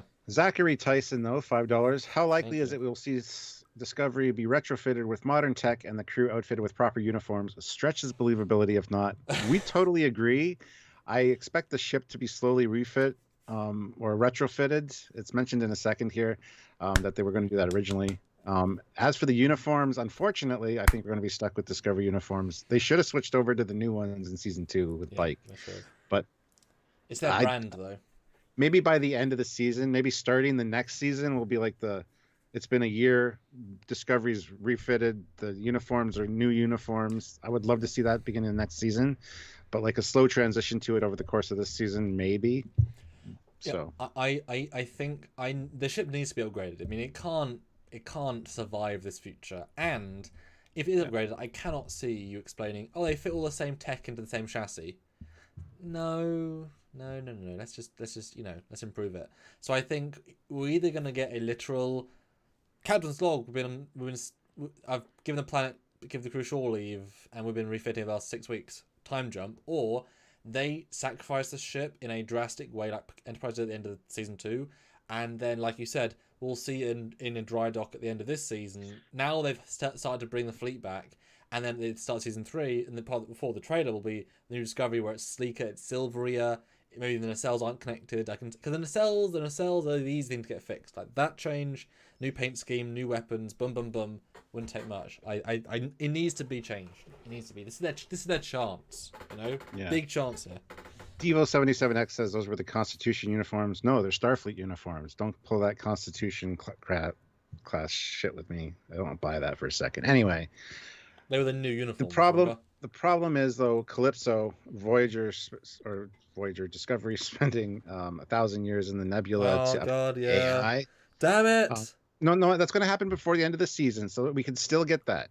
Maybe that's what needs to happen before the upgrades in tech can be done, because the older systems just cannot mesh with the new ones without creating a whole new ship. You burst my bubble there, Stuart. You really shot my... I know. As you were talking, I'm thinking I'm going to burst this bubble in a second. Shot me in the head. I had an idea. It was forming. It was beautiful. It can still happen, though. Like you said, it's going to be literally send the ship back. That's got to wait 1,000 years. Oh, look, it's in the nebula right there. It's going to be that quick that it's space of 1,000 years for the ship. But there's 10 seconds for that. But then Zari wouldn't want to have her body changed. It's her ship at that point. Zora, yeah, the AI. Yeah. It's the ship. She wouldn't want to. Well, there's probably the discussion beforehand. Like, this is why you're sitting here. We'll be back. But when you improve the ship, that's one thing I thought when they go into the nebula. Improve the shields first. If you can. It's not a harmful nebula, though. There's different kinds of nebulas. No. I mean the ion storm. Like it's draining the shields. Like their shields are so weak, a shuttle can survive more from this era. Like their shields are pitiful in comparison. I just thought, why wouldn't they give them an enhanced shield emitter so they can Fleet Pass Swiftback $2. I can't match Olivia, but take $2 for 300 likes. Thank you. We have over 400 people watching now, so let's hit 350 likes next. Let's go for that. So here we find out that there's 38 member worlds that we're aware of, and that's down from 350 at the Federation's peak, which is great to hear that as well. It's hard to tell now that subspace relays are down. And where the hell is Sahil? For Christ's sakes, go help that man. Take Discovery. Take Discovery with a goddamn repair team. Spore jump to the station, have the repair team start fixing the array, bring him back here so we can meet some Starfleet people. Let's start rebuilding the arrays, and that's another discussion for another day. But No, anyway, there should be a scene though where they work out it's Ahil's birthday on Thursday. As they spore in, they say, "Can we beam aboard? Where are we going? We'll surprise you." And they beam him literally into this guy's office, and the guy's like, "Zahil, here's the I'm the head of Starfleet. What? Here's an award. What? And I'll give you the full rank of commander." How much would that guy's day be made? Like his dad hasn't seen a Starfleet ship in his lifetime. I haven't seen a Starfleet. We're not going to see him again, though. I'm calling it right now. It's the Discovery writing trope of here's the thing. Oh, if we forgot about that thing. But I want these two guys to meet. I think their chemistry is actually quite good. But someone mentioned in the comments I like that our long range stuff failed, which is fair enough. 100 years without repair, I can see that. There's only so much a tech can be, etc. But Discovery, maybe its first mission is to spore jump and fix the arrays. Something that simple.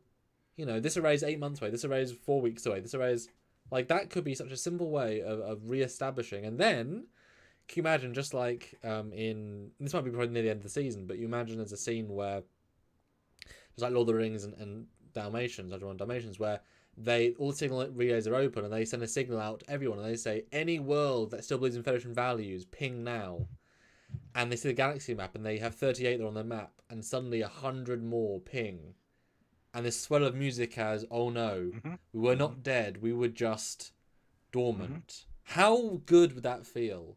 That would be good. And I think that's what's going to happen near the end of the season. We're going to start getting more member worlds that are still here waiting for the Federation to make its presence known. Yeah. And then we might even get a great scene where we have literally, I'm sure we're going to visit other planets, we have literally that lady from Earth Security and the lady from Trill in the same room with these guys, like, hey, we're back. Yeah, we're waiting for you guys. This is great. That would be satisfying. Really satisfying. So here's where Michael asks about the burn, and he's like, I'm not at liberty to discuss that right now. As far as I know, you could be lying to us. There's nothing about a Red Angel suit or control in our database. All we know is that Discovery was destroyed in 2258. All hands on board. But there no mention of a displacement activated spore drive or anything. Which does show us that, okay, I'll now buy why it wasn't in Voyager. If these guys can't find any, and they're not gonna they're gonna have all the knowledge possible. If they couldn't find anything, I can see Voyager not being able to find anything either. This closes that loop of they did actually delete it. It's all gone. So okay, sure. But there's just a hole in the record saying for some reason Section 31 lost 21 ships for no reason. It's like why? An Enterprise had meant to refit for a torpedo for no reason. Olivia Julius, $5. Want cool Trekyards socks with the captain and commander on them? Yes. Check out our Teespring store in the description below. The cool thing about those socks is that you can either one of us, either the commander or myself, will be the crunchy one. And it's up for you guys to decide. John Harrison throws in £5. It would be fun if the refit disco they refit disco into the alpha variant just with future tech and stuff. You mean alpha variant? Like a NCC 1031A? Sure. Oh, maybe. I'd be fine with that. I mean, replicatable matter. Or the M, the dash M from Mushroom. Or B for Burnham. Jesus Christ. Although, to be fair, I hadn't considered that, but I could actually maybe see them making them an A. I mean, that could be kind of a sweet way of having a totally new ship, but also not. But I think, beginning next season with a retrofit and would be a fantastic idea. They need it. They really need it. So, quick history lesson. The Federation spent most of the 30th century fighting a war to uphold temporal accords. An interstellar treaty outlawing time travel to prevent anyone from the past from changing the future and vice versa. Your presence here, by definition, is a crime. Simply says that. It's so elegant and simple. So you're criminals, and apparently you're lying to us as well because we don't have any records. I like how he says that now two truths exist, and that's never a good thing. Like the way it was written is so well done. He's underselling it with such control. and nuance. Yeah, and I like that, the 30th century. So isn't that even the 2900s? Wouldn't that be considered 30th century, or is it just the 31, or is it? It's a good question. I always get that mixed up. Yeah, especially with the century over. I don't remember. Who cares? Because relativity is the 29 something, so no, it'd have to be. Yeah, I think it must be the 30s, 3000s. Yeah, 1900 was the 20th century. So, yeah. Right. So 2900s to something else. Okay. Yeah, 2900 to the year 3000 is the 30th century. God damn. Okay, complicated.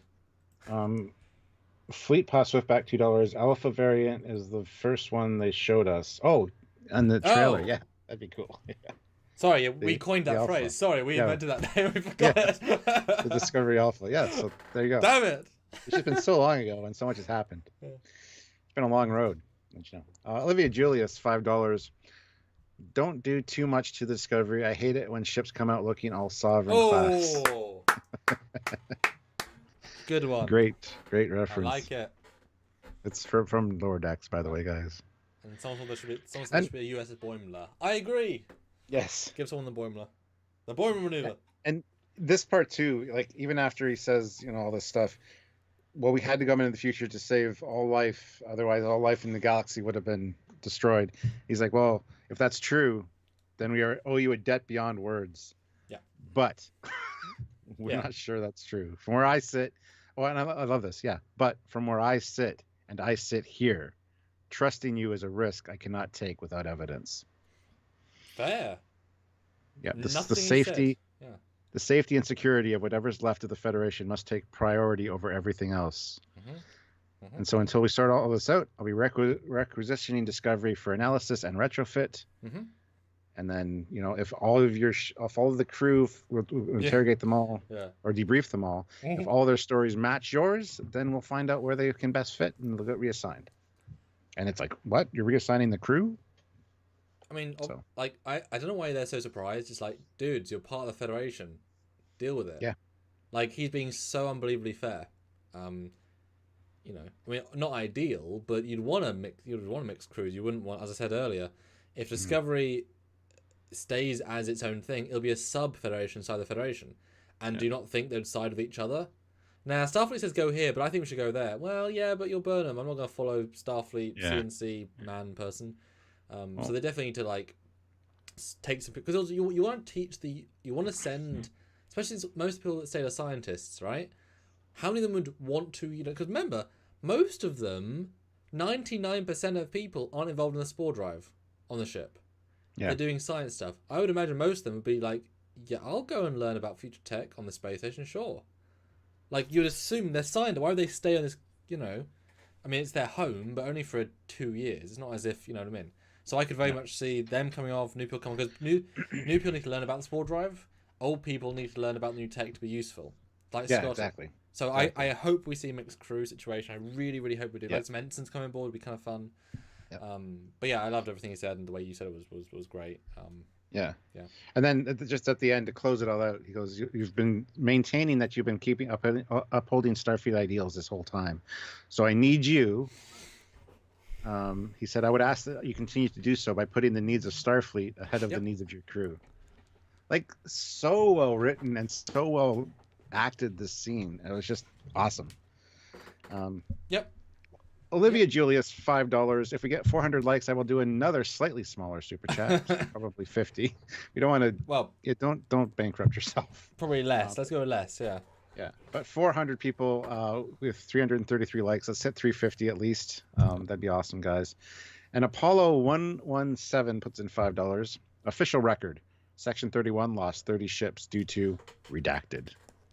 Yeah. And with a side note, don't ask. Don't ask, because we forgot already. We will not tell you. We will not tell you. And last note on about the whole when Burnham says save all life in the galaxy. Hope it's never mentioned again, because as soon as she said that, I thought Picard said the same line almost verbatim. Like they overused that, but you realize how similar Picard and Discovery season 2 were storyline wise. Like It's done like this season's so much better for every reason, but just like not having that grand destroy the universe plot so much better because we had two in 2 years, and it just sounds stupid, you know, like when she says it, it doesn't. Yeah. Anyway, right, and just to clarify, guys, the scenes on board the sea ship are going to go a lot quicker. These are the dense scenes where every line is dripping with canon. Yes. Hence why a long time. This is the kind of the big scene as well, the big debriefing. So of course this was the big one. Yeah, this.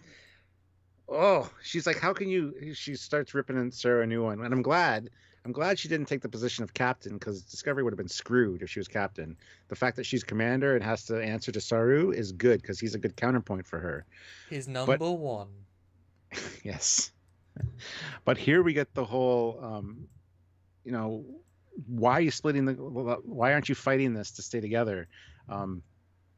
He's like, we're no longer out there. We're actually part of Starfleet. We're actually going to execute the Admiral's orders. We did it, Michael. We did it. This was the point. Yeah. Yes. And she's arguing that they need to go and what does she say? The crew might not recover. Some of the crew if they get pulled apart. And the way she says it's like me, partially me. Yeah. Like it's wonderfully delivered there. Yeah. And then the whole Keeley, we need to help isolate the infection. And she goes off on this mental tangent. This is the plan that she has. We're going to jump there, find the cure. We'll make all the difference. We need to get our hands on the information. And Sarah's like, get our hands on. We're not going to. The first thing we do once we find Starfleet is not violate a direct order and steal their shit and just go on our own thing. We need to. And he actually says, this is a lesson I thought you would have learned by now. And again, yes, she learned it 27 times in the course of 3 seasons. And she's always like, oh, I learned my lesson. And she does it. They do it again at the end of the episode, too, with how she talks to the Admiral. She just doesn't learn. And it's like, you're too bullheaded. And I'm glad that she didn't get the captaincy of Discovery because... We never thought she was going to. Anyway, we didn't. No, we didn't. No, but Wolfsbane Network, $10. I think the crew not wanting to separate makes a lot of sense in the context of the last line. It doesn't feel like home to them. Yes, and they only have each other. Yeah, they only went to the future for each. Well, they only went to the future for Burnham. Which bullshit. But yeah. Jonathan Erdman, $5. First thing I would have Discovery do is start jumping to repair these subspace relay networks. Yes. Flash to a month or 3 months later, and it's 50% back. I totally agree. Yeah, that'd be great. Just all you have to do is jump there with a repair team and some repair bots, drop them off. Yeah. Go back. Yeah. They can even start cleaning up the debris that's around, like the ship debris. Get a ship, 1 or 2 ships working, perhaps. Because I'm sure they have lots of shuttles. Yeah. Like right now. Discovery has a shit ton of shuttles. Wait a minute. No, they don't. They all fell out during the wormhole and scattered all over subspace. All through time. Fleet Paw Swiftback, $2. I did love Saru's slapdown to Michael. It was perfect. Absolutely. And yes, Techno, I saw the email, just a bit busy. I'll try and get back to you this weekend. Thanks for the offer. Great to hear all the stuff you do. Yeah, this is probably in terms of... So, okay, this episode's great. But this scene is where Discovery, the concept of the show, has matured beyond where it was being pulled down by the initial Brian Fuller pitch, all the initial character pitches, and season 2 as a clusterfuck, right? This scene is Michael is still Michael Burnham, but it makes more sense now. It doesn't seem as out of left field. It's been a year, but she's also trying to do the job. Saru is a great, nice, positive guy. He's now whole, he's strong, he's sensible, a good captain that we want to see. Not like Lorca, and Pike is good, but he was kind of being put down all the time. You can't really put down Saru in this context. He's now just a good guy, right? Burnham goes well beyond what she's meant to go, stealing it. Makes sense for her. Makes sense this was a baddie Starfleet, but we are hoping they're good guys. And Saru puts it down, but in such a polite way. And that's great. It's like, this show was originally Michael Burnham does whatever she wants. F the rules. See episode 1 of Discovery, episode 2 of Discovery. 3, it keeps going. Yeah. But this scene is the show saying, you can have those great ideas. When they actually make sense, we'll go with them. But we're not going to steal from Starfleet. We are actually home again. It's great, and the way he says it is gentle and kind, and this is another sign of you don't need these interconnective aggressions, right? This suddenly feels like a TNG crew. Everyone gets along at the core, but they still have those interpersonal quirks, because these two they're still bickering, but in a friendly way. The trifecta of engineers bickering in a friendly way. So it's still interpersonal turmoil, but it's actually through the vein of positivity. Whereas season 1, 2, it was all about, you know? Mm-hmm. So it instantly feels more like Star Trek. Instantly has this vibe, but it was missing. And so you put that grounding. Yep. And these scenes work a million times better. So big, guys, can we get a well done in the chat? Because for me, this scene represents a lot of what's better with this show now. Yes. Better. Just being better. Garbage Pail Buds says, don't they need dilithium to fix relays? Why did they go out in the first place? They actually mentioned that the relays just failed over time. He mentions over the past decade. It essentially, last decades, it's essentially just failed. They don't need dilithium for that, no. Yeah, I mean, tech stops working. I mean, it was 120 years since they could reach it. Makes sense. Yeah, exactly. I'm fine with that. So, guys, how long was a century ago? A long time. Things break. Even really advanced things. I'm fine with that, you know? Mm-hmm. Then we get the next scene in the shuttle bay where they're talking about this is what's happening. We're splitting you up by teams, engineering, spore drive specialists, whatever. So just trust the process. Sarah was like telling them to trust the process. This is going to be hard for everybody, but yeah. So, there you go.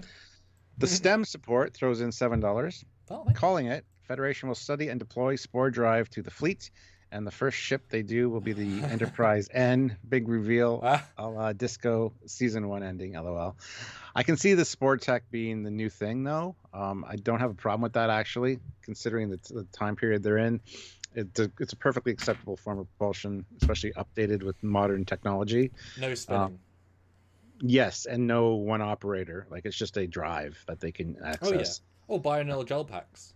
I mean, just their binaural subroutine system. I mean, that'd be great. Or just artificial intelligence, you know. And na, hey, goodbye. Throws in $1 with a smiley cool face. Thank you very much. What a wonderful thing. Chris Parnell throws in £1 with no comment. But thank you, guys. Thank you. Yeah. And then you get another brilliant little sub scene, and they're almost all hits. Yep. And they're great. And as you said, and I agree, having watched the second time, they needed to be another 2 minutes of this with more characters. Yes. This was a real opportunity. Yep. Get the doctor saying he was dead, fine with his murderer now. It's fun. Good line. You get Jet Reno, they were falling out of the sky. It was raining Starfleet officers. The whole, are you essential personnel to Stamets? And he's like, have you been talking to Detmer? I can't seem to get away from this question. That made me annoyedly happy on the inside. Like, really? You are so self-conscious.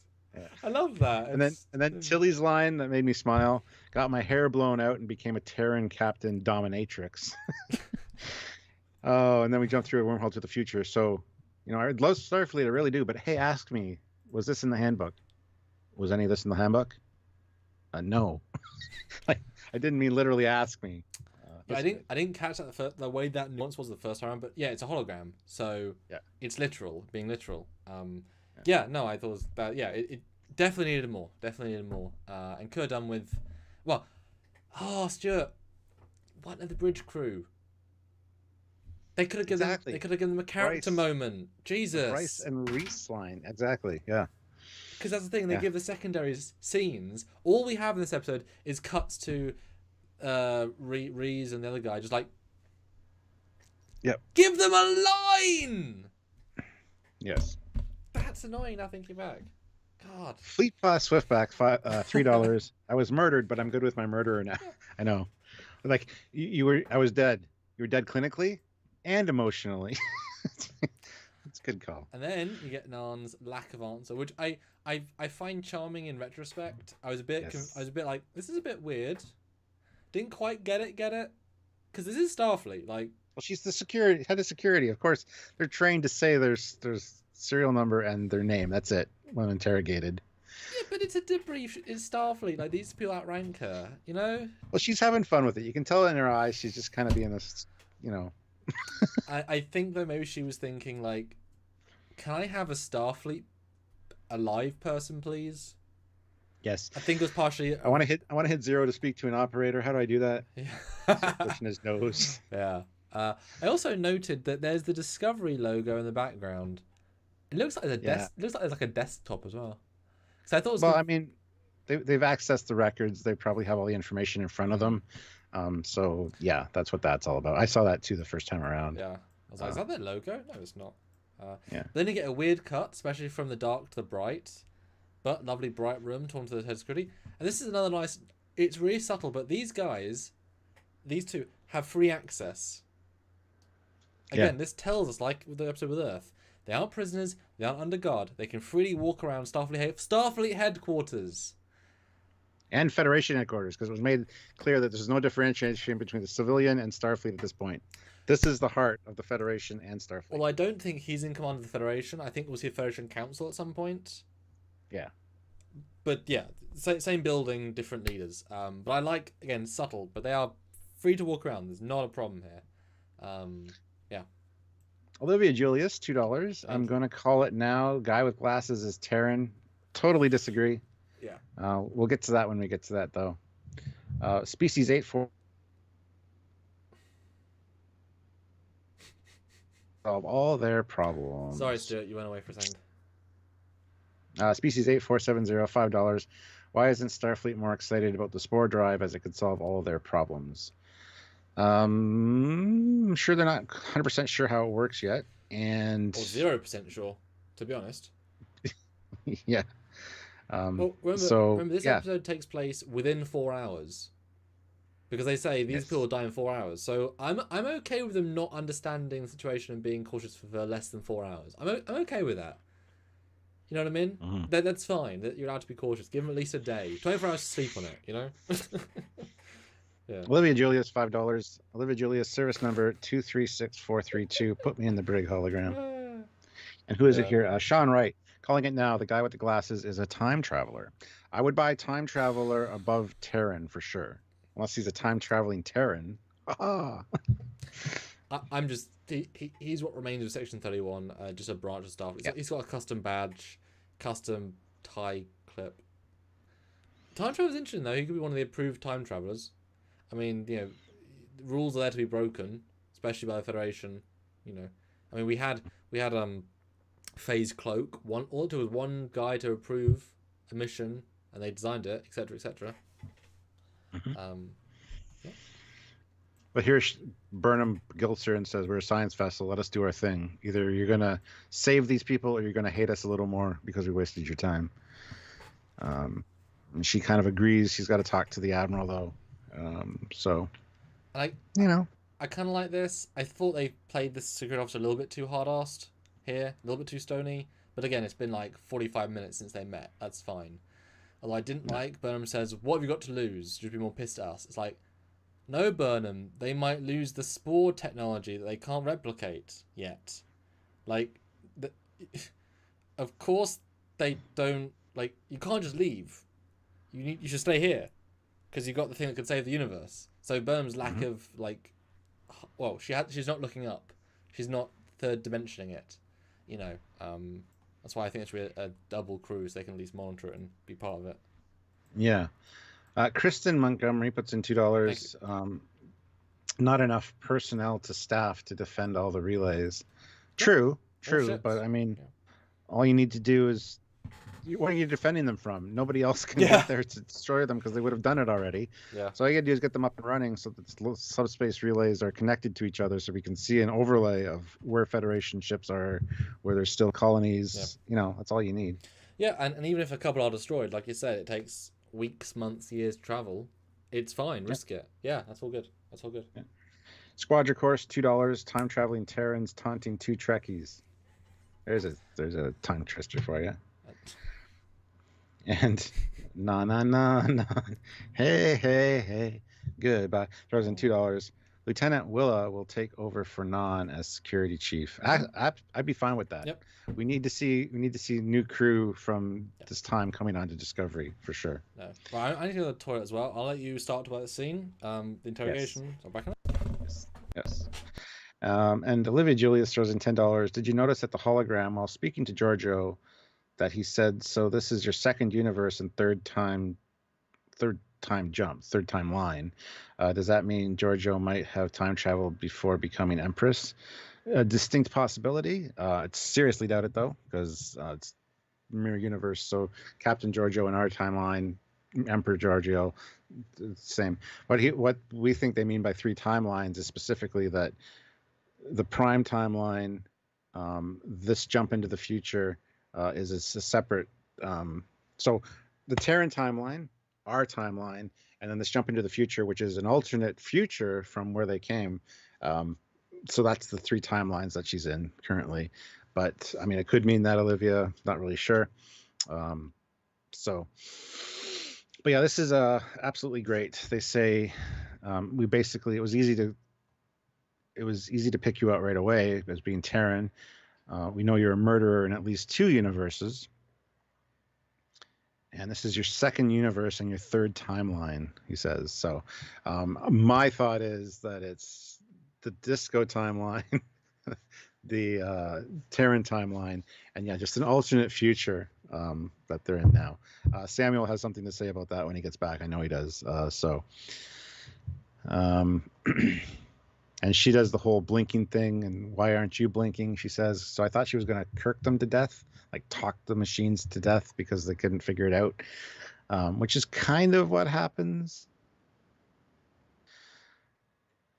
So they also make the point of saying that they discovered a chimeric strain on the subatomic level in the Terran stem cell that makes them ruthless and nasty. And she goes, "Well, I'm inherently nasty. I'm nastier than even most Terrans. So don't lie to me and say it's something in our genetics." And then she blinks her eyes and turns them off, essentially. Yeah, I hated the blinking here. I thought it was dumb. Really annoying. But I love how the hologram asked her to stop, and he's just like, meh, because he knew what she was doing, and the fact that it affects the hollows from the future, she shouldn't have. Anyway, don't get me started on that. But yeah, look, Samuel's back. Yeah, I think she had some sort of tech in her eyes or in her eyelashes, but it still shouldn't work. But I mean, hey, things run on fundamentals, etc. What was your theory on the two universes and three timelines? I mean, that was one of my favorite lines, because this show is proving, unlike the other seasons, where everything's intentional, and so that is not a line that you can mess up with. Very, very clear. And this is a brilliant scene, because this is how I would write. Like, they dedicate this entire scene to, you're a mirror universe, what does that mean? Let's go into it. And there's all this wonderful backstory, and you get all this future canon. Beautiful, lovely. But yeah, two universes, three timelines. Well, that's new information to us. Mirror, Prime, two universes. Also, two timelines, because that's how that works. Where's the third? Well, we are in a future alternate timeline. They all know that this isn't Back to the Future time. Because remember, Star Trek doesn't work like Back to the Future. There isn't one timeline. If that was the case, Janeway in Endgame, Janeway from future would have disappeared. No, she was there. Yeah. Dying in the Borg Queen thing. Like, that's not how the future time travel works in Star Trek. It's alternate parallel universes. So they moved into one strand, and by saying that, they recognize that you came from a past or an a future. It's your past and our future. There's one line, but if you were to go back and then change, you'd go forward again. So hopefully that's them telling us explicitly that this is not the future. The burn does not happen every time. This is a future, and we can play in the sandbox, but also we can change in 20 years, because this is always the future from the Discovery timeline this way. But the fact that Endgame can happen means this can't happen as well. You can't have that many changes to the future in one line, which is good. You wouldn't say that unless it was super intentional, because timeline universes do not mean the same thing. Very, very specific. So well done them. Very, very interesting. John Woke throws in $5. Thank you. Hope no one on that holographic ship they saw on the way in gets an eyelash in their eye and blinks real fast. Oh God, yeah, that's David dangerous. David Cronenberg was great in this scene, though. It was. Yeah. Well, no, I think it's just the humanoid holograms that affects, because yeah, it wouldn't affect the ship. Confined hollow matrices. Yeah. But that is funny. Fleet Paw Swiftback, $2. 462 watching and 365 likes. Nice. Hashtag road to 400 likes. I'm sure we can easily hit 400 likes with 450 of you guys here. So by all means, please hit the like button. Yeah. And just show your support for the channel and the content. We really appreciate that. Oh, and yes, Tiburonil says, yeah, the fact they changed, once they defeated Control, they made a new timeline. Yes. So they already altered the future, so therefore you can change it. And a lovely little point here that I think is genuine, based because the hologram is not trained to lie. They worked out what makes Terrans aggressive, what is the flaw in that universe's genetics, which means we could fix it. That's normally when they do stuff like that, we think, oh, okay, weird change canon, but that was fun. I think that ties into what happens to her at the end of the episode. Absolutely. Like, did they fix it they fix it on her, and she's actually feeling things now? But we'll have a separate video talking specifically about what we think happened with Giorgio. But what a wonderful specific reference to we've researched you guys. And the fact that we never have that sort of cogent. Oh yeah, the Marine Universe, they're over there. Like we've never had that sort of flat out conversation, and it's so bad. Oh, you guys are old news. We get alternate universes, of course we do, which could lead to more alternate universes because, the way they say it is very matter of fact. I love it. It's good. Squadron Course, $2. The Mirror Universe is probably just one of many. Absolutely. Oh yeah. Have you seen Parallels? But here we get the whole. Why are you wearing glasses? I think they make me look smarter. I like them. Yeah. Just his whole attitude, and the fact that she's so snarky and always feels like she's in charge of the situation. Yep. And here she definitely isn't. Right, this scene, yes, maybe a little bit, but in a second, when we see the next scene of them sitting down together, she is not in control of that conversation, and it pisses her off, and I love that scene. Mm-hmm. I mean, the fact is, she's this powerful person, but she knows nothing about anything. Really. She's out of her depth in every conceivable way right now, and he's just chill. And I'm assuming he's Section 31 too, because I'm assuming that he is Section 31.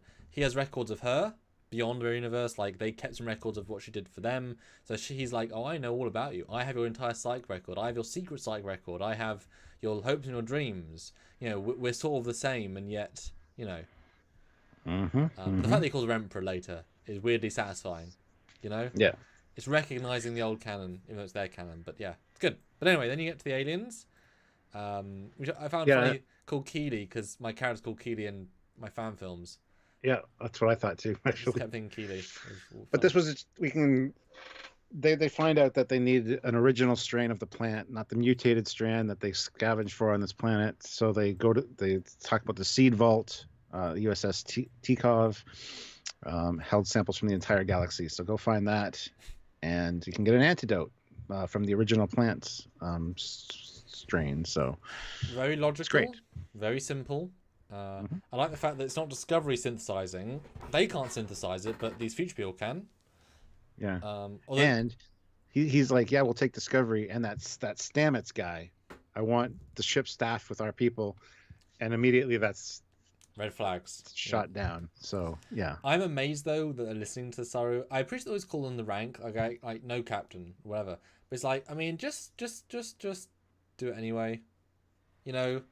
He should respect you, Mr. Head of Security. Like, you're the Commander in Chief of all Starfleet. Like, you can only fight so far, Saru.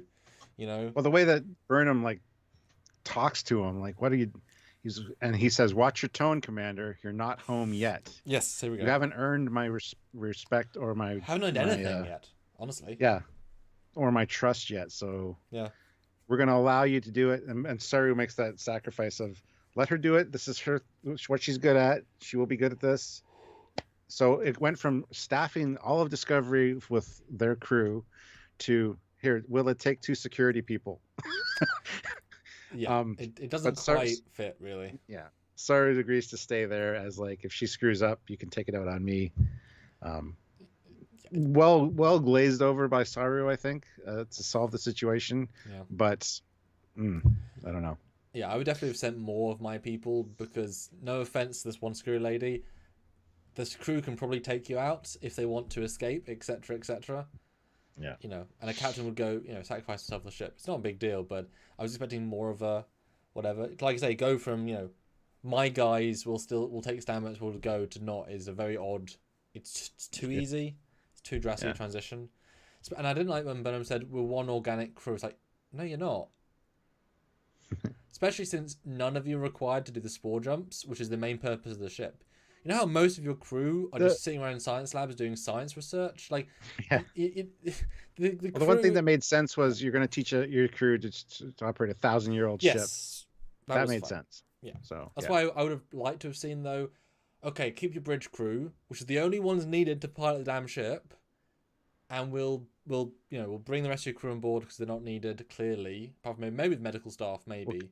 We'll continue debriefing them and getting them brought up to specs on what the hell's going on. Yeah, you don't need janitor Jerry or Jean, who you don't need these people. The fact is, Stamps even said I can pilot by myself. Like, there's a clear differentiation of the crew and the people piloting. You don't need the crew. Yep. They're not important in this situation.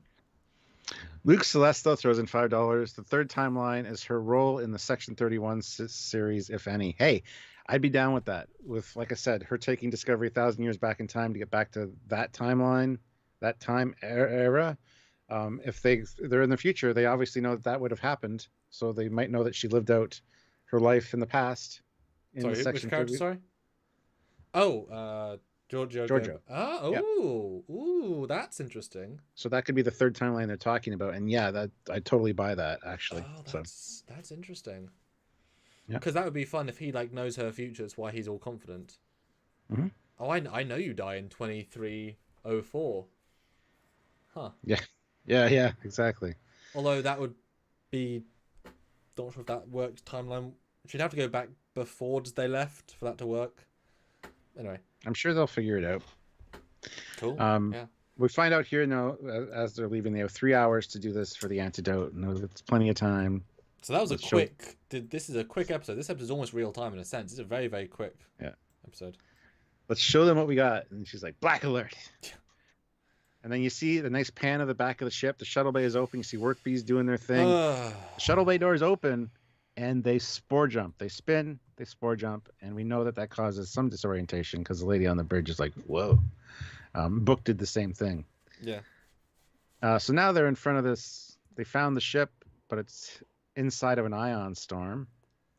And so yellow alert, we're going to go in there and pull it out. And you get Detmer being Detmer. Like he's the one guy says, we need to stabilize for the tractor beams to work, and she's like, I'm trying. Just relax, lady. That's the whole point. You can't. But apparently, this is the point where the doors are closed on Discovery.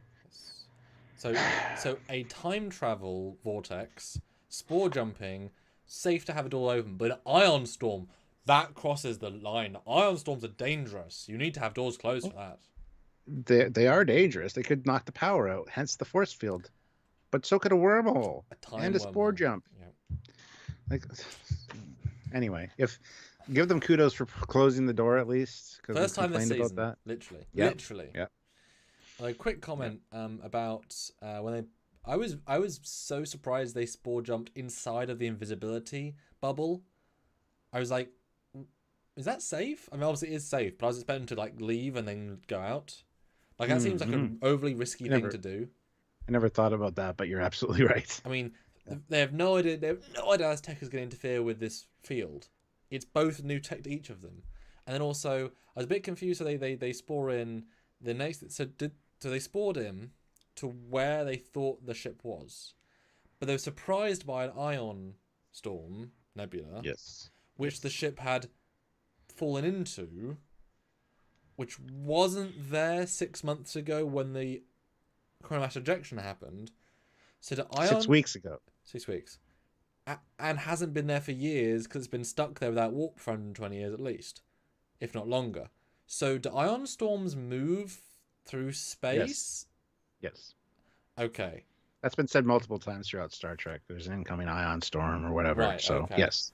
Okay. Yeah. Because it felt like such a static anomaly to me. Okay. Right. So in the last 6 weeks, he was so not cogent, he wasn't able to pilot the ship out. Okay. Great. There we go. Yeah. Cool. Dave Stelzer, $2. Thank you, Here's Dave. $2 for a shuttle bay garage door clicker. Yeah. Yes, please. So anyway, they do tractor it in finally.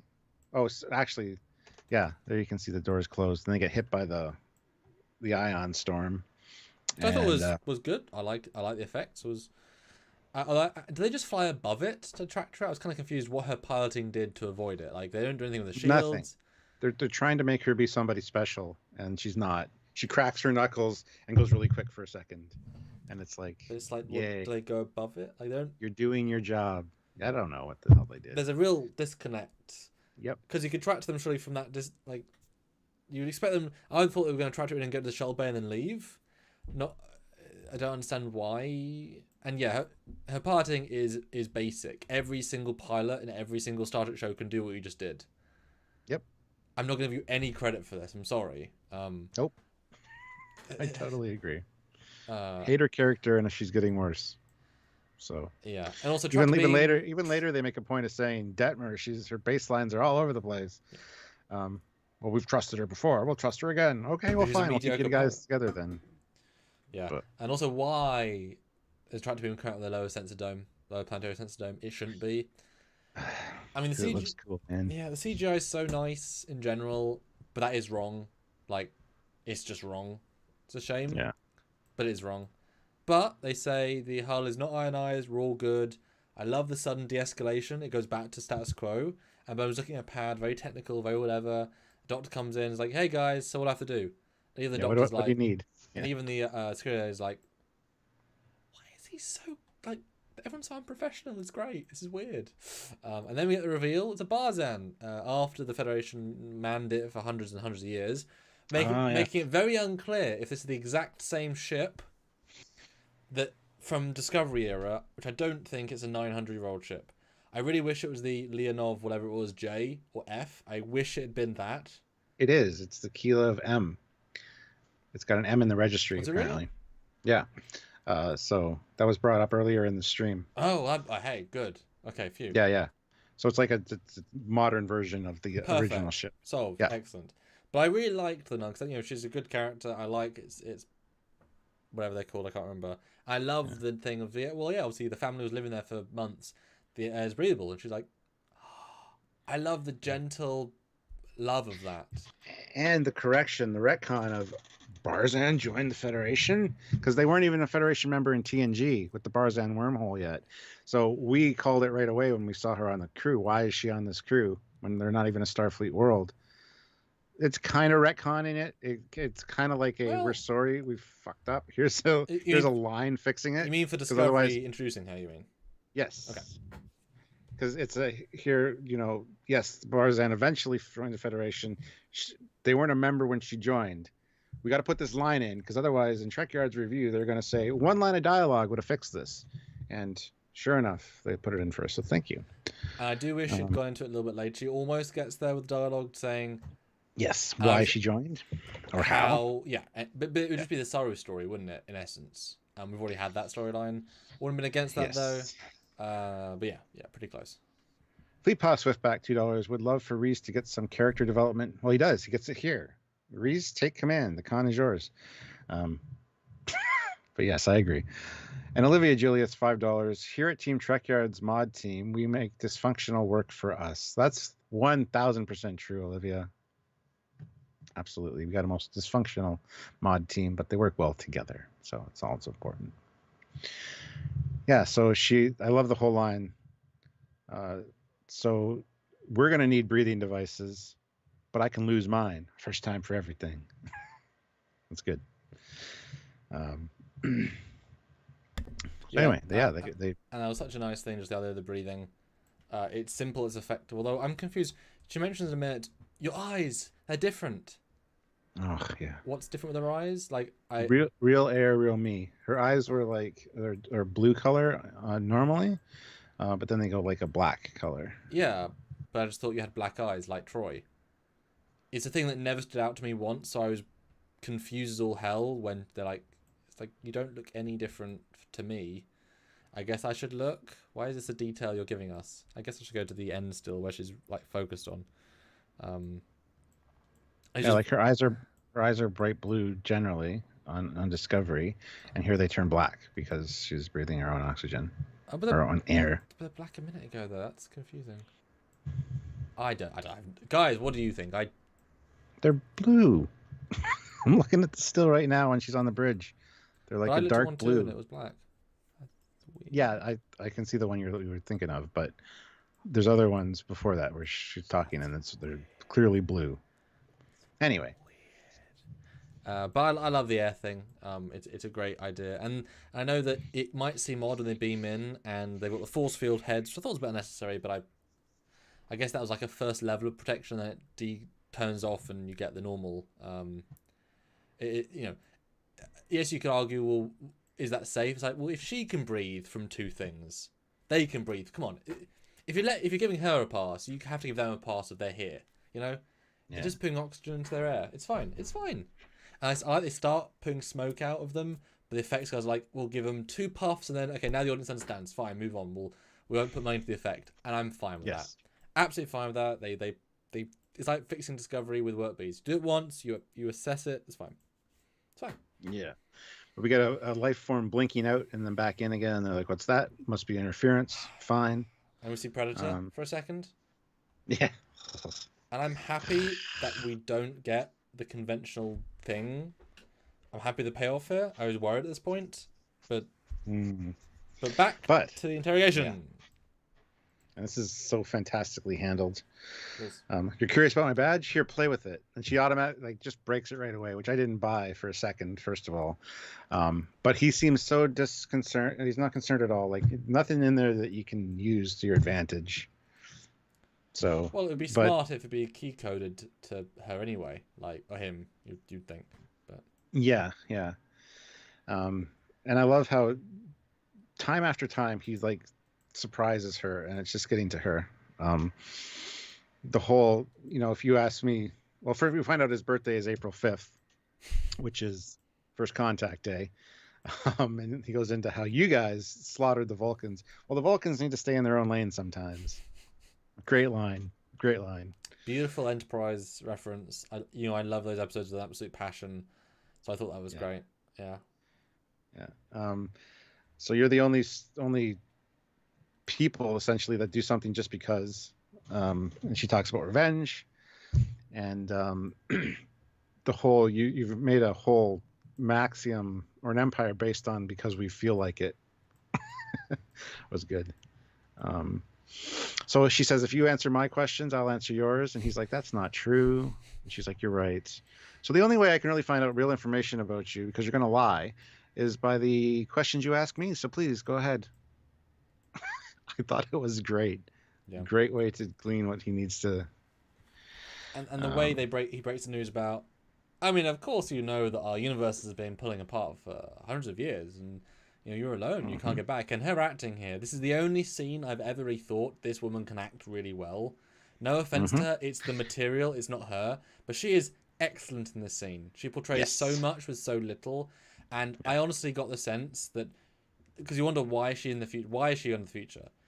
There's a big part of my brain saying she's all doing this to get the tech, to go back in time somehow, take over and be a better emperor. And suddenly it does feel like there's a penny that's dropped, and it's just like, oh, fuck. Because he says the Terran Empire fell centuries ago. That too. Yeah. And since you left, there's been more of a division, and there's been no crossings for 500 years. Oh, wait, you didn't know that. And the look on her face is like, that's my entire plan. I was going to take over everything, and now I can't. It's weirdly satisfying. And the 500 years is also fun because that means you can still go to Mooniverse in Picard and post Picard. Very good use of the correct amount of No, is it? And her whole thing about the burn, the threat. She says a threat to whatever or whomever you hold dear, and the weakness of people is generally other people, isn't it? Yeah. And he's like, so she wants to get the upper hand again, and he's like, you're not wrong, but it could also explain why you're on Discovery. There's somebody there that you really care about. Yeah, loved it. And just look on her face, like, ooh. It's a beautiful Sorry. sparring match where he's winning every single spar, but she doesn't know it. Yes. And yeah, the acting here is brilliant, and yeah, this is again I said to you previously, the Georgia character has no purpose. This episode has given her a really strong purpose again. Yes. You can tell they were waiting to get here. We've got here. Excellent. Yeah, and we want to do a video talking about her specifically because I got a few theories that I want to talk about. Wing Lung though throws in $10, so thank you very much. Thank you. If time traveling is a crime, then they shouldn't have a Voyager J since they messed with time so many times in that series. Well, it wasn't illegal back then. Yeah. So you just had the temporal. It's only been illegal for the last 100 years or so. Yeah, you just had the temporal investigations that came and wrote you up. Yep. Yeah. Wolfsbane Network, $5. Thank you. Rewatching the episode, the investigator blinks at Giorgio 7 times before she breaks them. The investigator blinks at Giorgio 7 times before she breaks them, like he was telling her how. No, I don't buy that. No, I can't buy that. And I definitely think this is a Section 31 guy, but just like it's not what we, Section 31 went nice, in essence. Mm-hmm. Custom badge and suit, pretty obvious to me. And yeah. Ian Leland says, "Read some Trek books, you TV nerds." I've read a number of Star Trek novels. Loads. Quite a lot. We just don't necessarily incorporate all that into what we're discussing. So also, none of them are canon, and most of them don't involve the future or Section 31 or the Mirror Universe. Most don't. That's okay. Some do. I have not read all those, but they're not canon, so it's irrelevant anyway. Yeah. Anyway, back on the sea ship, I like the whole Doctor, do you see last ones? Yes, no, follow me, nope, stay behind me. Good, procedural, nice, builds it up well. Byrne was a good job here being captainy. And we see the hologram, and it is quite sweet. I didn't quite get why Nan was being as emotional. I thought originally that this is her family, and she's like, holy shit, how do they know who I am? And there's something weird going on here because of the whole, Predator guy. But second time, it's just they're her. She hasn't seen her people in, well, we have no idea how many years. So I get it more the second time. I think it's unclear the first time. But it's just like seeing and hearing is special. Yeah, and the one girl is humming a melody, which Ardra played the same melody, and she's, Burnham's cluing in. And yes, of course, this is going to be tied into the burn somehow, and you need Burnham to solve it. So, Anthony Monahan, €550. Any views on the melody? I will talk about that later. I think it was the weakest part of the episode, and a thread that they've dropped that is going to be like, ooh, because they had us all along in the first, or in season 2 with the red signals. What are they? Ooh. And then it like fed through and turned out to be what it was. And it's like, oh, whatever. It's a thread. Yeah, it's the bad wolf. Yeah, it's annoying. Dumbest part of the episode. Well, yeah, it's basically the opposite to a good setup is a bad payoff. This is a bad-ish setup, but it'll probably be a better payoff. Hopefully. So yeah. So they beam her into the seed vault, and now I was confused about that. I think it makes sense, but they imply we can only beam inside it, which is like sure, but they have to walk through the ship to get there, and it's like I'm outside it, don't beam in. So it's implied the first time around I've got to stand there to beam in. No. But no, they do beam it out later. It's just they wanted to search the ship first. Yes. But that's not the way it plays. Like, I've now got to the door. I need to use... Because you would kind of think that you kind of use the transporters inside the ship to beam in as a security measure. Otherwise, it'd be not a very good security system. It's just a slightly weird way it's all framed. But yeah, it's okay in second viewing. Just it's not clear. But that's okay. Yeah, so she tries to activate the code. Doesn't work. Good design for a seed vault. All credit to them. Good design. And, simple. Yeah. Effective. Yeah. Then we go back to the hologram, and this is cool because this ties in with one of the first episodes of TOS, that little hand flower that Sulu has in the botany department. That's obviously just a glove that attacks. Oh, right. It's the same flower. I wish they would have put like. Is it really? I wish they would have done fewer petals on this, so it was like a 5-fingered thing. Gertrude, that's her name. Is it really? The flower's name. Yeah. You can tell the stock's the same and the color's the same and the little pollen things inside are the same. Nice. So that was a nice tie-in. Very nice. But this is where she says, I wish I would have gone home before we came to the future. Our species is known for two things: diligence and poverty. Whatever we get, we invest in our children. And we find out that her family was devastated when she joined Starfleet. Well acted. Although I think they give too much focus. Like, she's never acted this much in any episode. Yeah. So it's weird to see her be this deep. And it's like, where has this character been? Because she's never been a hero. As in, her saying yum yum one time is like, oh, ugh. And this is like, wow, this is deep. So it's a weird juxtaposition. I wish also she'd been given more. But then she leaves. They always give the characters leaving stuff to do because they're leaving, etc. But yeah, it's still nice. And Cole was like, yeah, just, it's fine. You look at the records, which is still obviously useful to the mission. I'll go do my thing. It's all good. It's all good. Although I didn't like her answer of, when was the last time you heard when was the last time you heard your language? Now. No, I didn't ask that. When was the last time before now, obviously? Oh, 6 months ago. It's like, what a stupid answer to the non-question, No, you idiot. That's not what I asked. Besides now. When was the last time I was on a seed ship? Now. No, before. Yeah. So I thought that pulls me out of it, a stupid line, but that's okay. 3 more likes to 400 likes, Ooh. guys. I don't know if Olivia's still here, but she said it promised another super chat. 418 of you here, so 3 more people hit that like button. Let's get to 300 or 400. Be awesome. Wonderful. Yeah, so we see his deteriorating message, going crazy, wondering about this flash of light, what happened, must find a cure, blah, blah, blah. And I think this kind of uninterested at this point, to be honest. But it does, I think, work better the second time round once you understand him. This is all more relatable. But it's definitely, not the highlight of the episode, but that's okay. But it's definitely... And 411 likes now. Thank you very much, guys. Super Hit that duper. 400 mark.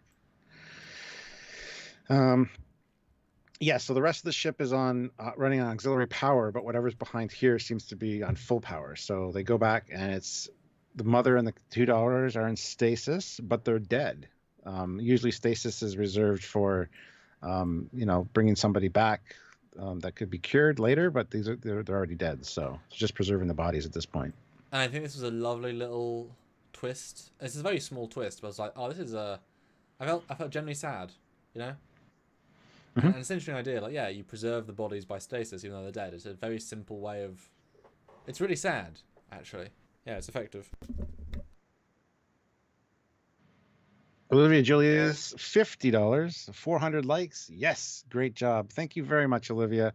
And thank you to all you guys for hitting the like button. Very much appreciated. Hopefully you guys are enjoying the review. But yeah, moving along, Burnham realizes that something's missing from her belt. I believe it's a knife, I think it's a phaser. which I thought was weird. No, the phaser's on her. The phaser's on her Why leg. should be carrying a knife? Because No, they carry knives. Tricorder? It's not a phaser. No, it's not a phaser. It's not a knife, though, surely. It's a nice knife sheath. Look at it. Look at the size of it. They've never carried knives before, ever. Okay, it's not a knife then. I don't know what to tell you. Maybe it's some sort of tech. I mean, it's just general. She's just got a general power. That's weird, yeah. Which I thought was odd in itself. Like, why would he steal and not her phaser? And that seemed like a wasted moment. Just attack her, Yeah. Weird. Anyway, he attacks her. She brushes it off, and he disappears. Yeah. Scene. The seeds aren't yours; they're mine. Yeah. And then we're not here to take whatever, So yeah, then they're trying to figure out, like, his entire body was out of phase.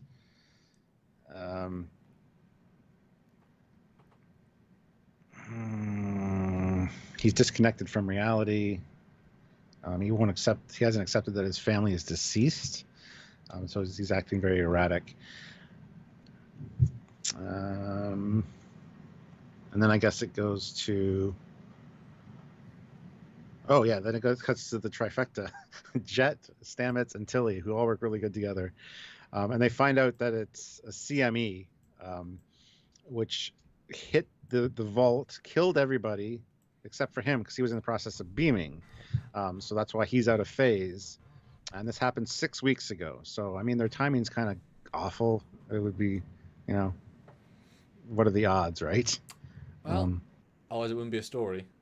And this is where I really, really liked the simplicity of this. This is such a TNG problem and solution. It's not difficult, absolutely. it's just logical, but it is Star Trek. Like, who the hell knows how and why? But it's a very natural TNG techno-battery solution. Their teamwork is weird. I don't... Like, it grows on you. Yeah, It'll need more. It's not an organic, inorganic relationship, especially as we've never really seen Tilly and Tig together. Or, you know what I mean? It's weird, but it will work, you know? Yeah, and it's on Tilly's display there. You see USS TCOV NCC 107-67-M. So it does have the... good. Okay. Wow, Yes. that was... Yeah, okay. Cool. Yeah, good to see that. And that's... wow, 1067. Yeah. Wow. So they figured out the solution until he's like, he's not going to like it. And so they beam him out. Well, first they shut down power to the cryostasis units. Which shows he's still mentally conscious. He's not a villain. He's not a monster going crazy. He's still a guy. He's just not fully there. So I like that. Yeah. It seemed a bit odd to turn them off, but it just showed the audience, no, he still has control over his phasing to some extent. And yeah, they just beam him in. And it is that easy. But you know what? Makes sense. Logical. Effective. Good. Mm-hmm. Works for me.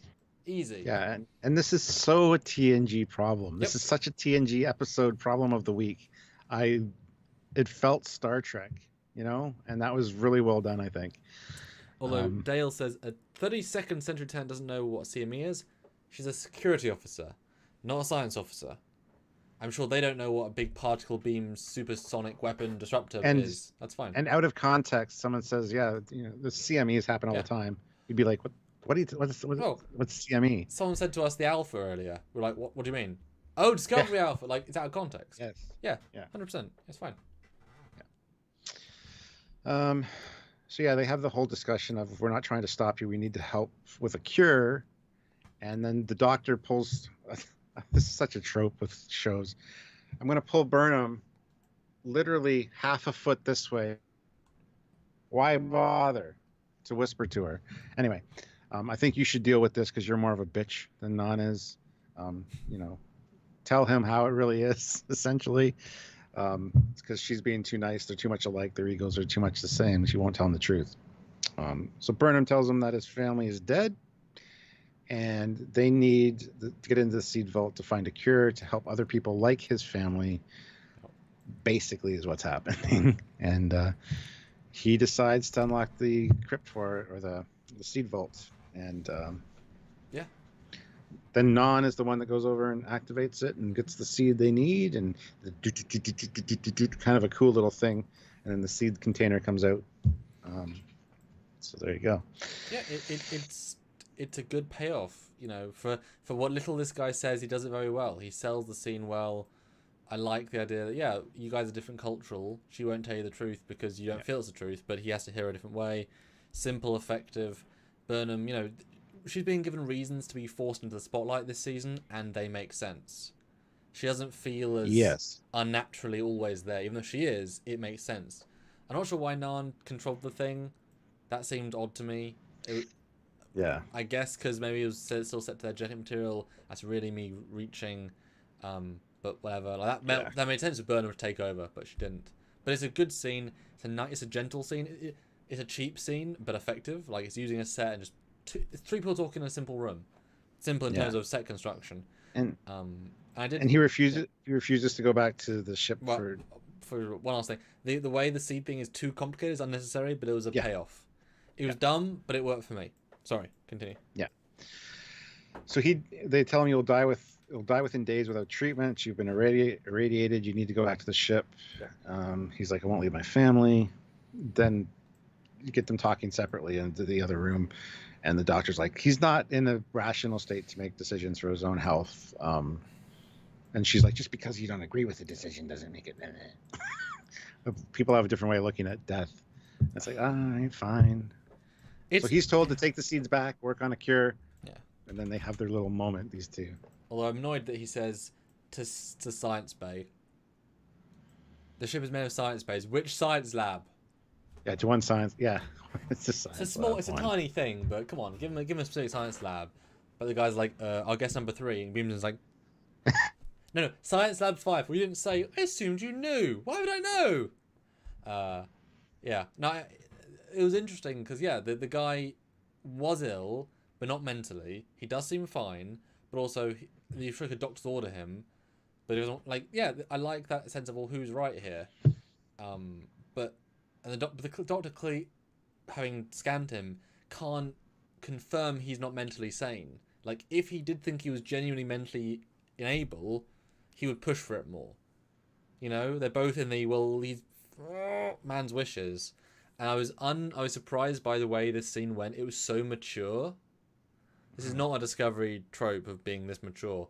Burnham basically says, both options are bad. I get that. Right? We're two sides of this coin. But what can I live with more? Mm-hmm. Ruining a guy's day, or letting this ship go. Well, I'm sure I can fit in the shuttle bay. It's not really that big. It's fine. Or you can just spore back in a minute with another person to take care of it. It is, in this, say you can't do any of that stuff, or leaving this ship that's been in service its generations for 900 years and letting all this history die. Like, the way she says it's so elegant. It's like, come And on, even- you know this is wrong, and she does agree. Like, you can see it. And even, like, yeah, I get it. even the whole, are you going to argue with me? And Burnham says, a year ago I would have. Yeah. Because I was being written by different people. That felt. I would have said it. Yeah. I would have said it in a very wooden way.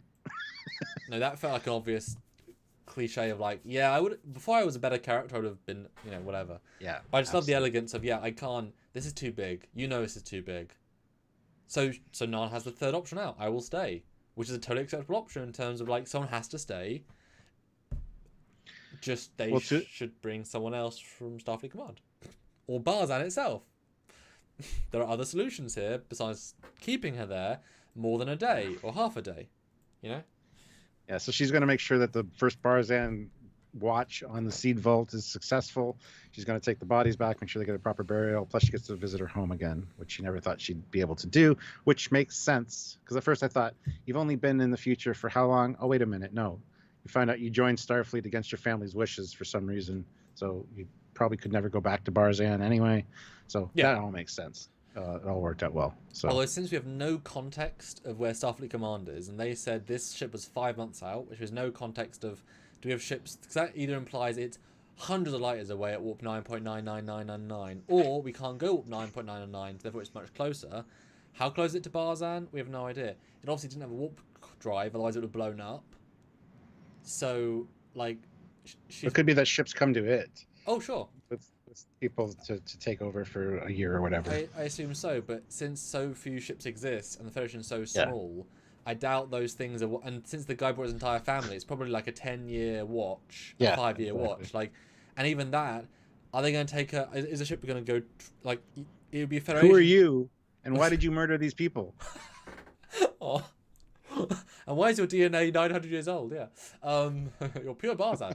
And then if the ship's a Federation ship, then they wouldn't necessarily take her right back to Barzan because that might be another 8 months. Like, the assumption that she would go home is unfounded. If she wanted to go home, she should have gone with Discovery or asked. There's no reason to think she'll be able to go back to Barzan for 10 years, 5 years, 8 years. Like, this is such a low priority for the Federation. Like, and if it was a high priority, it'd probably with the Starbase. So she doesn't. She's not really giving a rational reason beyond. I like the this is a duty. That makes sense. Her going home, there's no link there. She's really reaching with that. I didn't like this whole part. Like, go visit your home, take care of the rest of this mission. We'll be back for you in a year. The whole you're giving up your career bullshit. No, what? No. Olivia Julius though, $2, 430 likes. Can we get to 500 likes? Possibly. We can probably get 450. We need like another 14 people to hit like. Please do. Yeah. And Fleet Pass. Yeah. No. Fleet Pass Swiftback $5. Oh no, I missed out 400 likes. Super chat. Bad Fleet Paw. Bad. To the brig with me. Sitting at 429 likes. Let's hit 450. Hashtag make Fleet Paw pay. Brilliant. 12 more likes, guys. After 450. And about the career thing, I half agree in the sense that the fact that she's staying here, she's not being retrained. So she's going to be the least, if she gets back, she's going to need even more training. you know, it's like taking a year out to do a low end assignment isn't good for your track record anyway. It's more just if there's a 10-year assignment, basically, you are throwing away your career in terms of you are throwing away your active service. You're a security officer. You're not a scientist. You're not a botanist. Like, you're throwing away your part of your career for the next long while, and we can't guarantee saving you. So it makes sense in the small context, but it's not like you're not part of Starfleet anymore and you're gonna die. You know. So it sounds more dramatic than I think it's meant to. Anyway, but yeah, they beam away and they spore away within seconds. Yeah, it's a great shot of the ship sporing, by the way. I like that. Looks good. Yeah, it's really quick, though. It shows, I mean, this drive is really quick. Boy, wow. I love the artistry of this last picture of her. Like, she looks great. The lighting's great. It's really pretty, actually. Yeah. Dark, but really pretty. Yeah. Then we get the whole debriefing, essentially. We have to dissect these. Yes, lots of planets. I do like the going through. I gotta say, I like the floor. Yeah, but I don't know if you noticed, but they're walking on the floor as it being complete, and they digitally removed it and put it back in, because if you look closely, all the people that walk are low polygon models, and they walk like this. Like, look closely, they're really low end models. Like that first guy. Yeah. I mean, they're really not good, and this is one of those things you can tell they were working in isolation. They didn't have motion capture readily available. They didn't have time to polygon model. Like, this is like Voyager level people. They work fine, but it is so blatant. Once you realize how that's true, you realize, oh no, that entire bottom part of the room is CGI that they've added in and then removed again, and it's great. It's just really blatantly CGI people. Yeah, it creates the path and finishes the floor. Then the door opens with the. I think it's fantastic. Yeah. Although I don't like that every single room is that room. I get why they've only got one set and it's a 2-floor set. I get that was 2 sets, but they should have done more redressing because it's the same room. But yeah, it's the final big conversation. They've done the mission. Yeah. Yeah, and you know, she's. You know, they say we stand ready for more. I love his line here. Well, you should know we don't have 5-year missions anymore. Exploration is a luxury we can't afford. So true. So and true. A call back to their time. He knows when they're from. He knows the routine of what was like back then. Then we get his Saru's comparison to the Renaissance painter Giotto, about the third point perspective and how, you know, the time before was the Dark Ages. Really well done, because he asked him about the Renaissance painter and he's like, where are you going with this? Like, right away, not you know, beating around the bush, but not in a rude way. No, absolutely not. It's like I'm the most important guy in Starfleet. My time is so important, Saru. Please. Yeah. And then for him to say, yeah, we've been in triage a long time, maybe now we can start to look up. Talks about the spore drive. And yeah, she talks about the spore drive and how the ship is a living, breathing organism. The sphere data offers thousands of years of wisdom. You know, it kept us together, let us help. And he's like, all right, fine. He talks about the crew and wrangling with their trauma that they've gone through, and says your pilot Detmer, her baselines are unsteady, to put it mildly. Mm-hmm.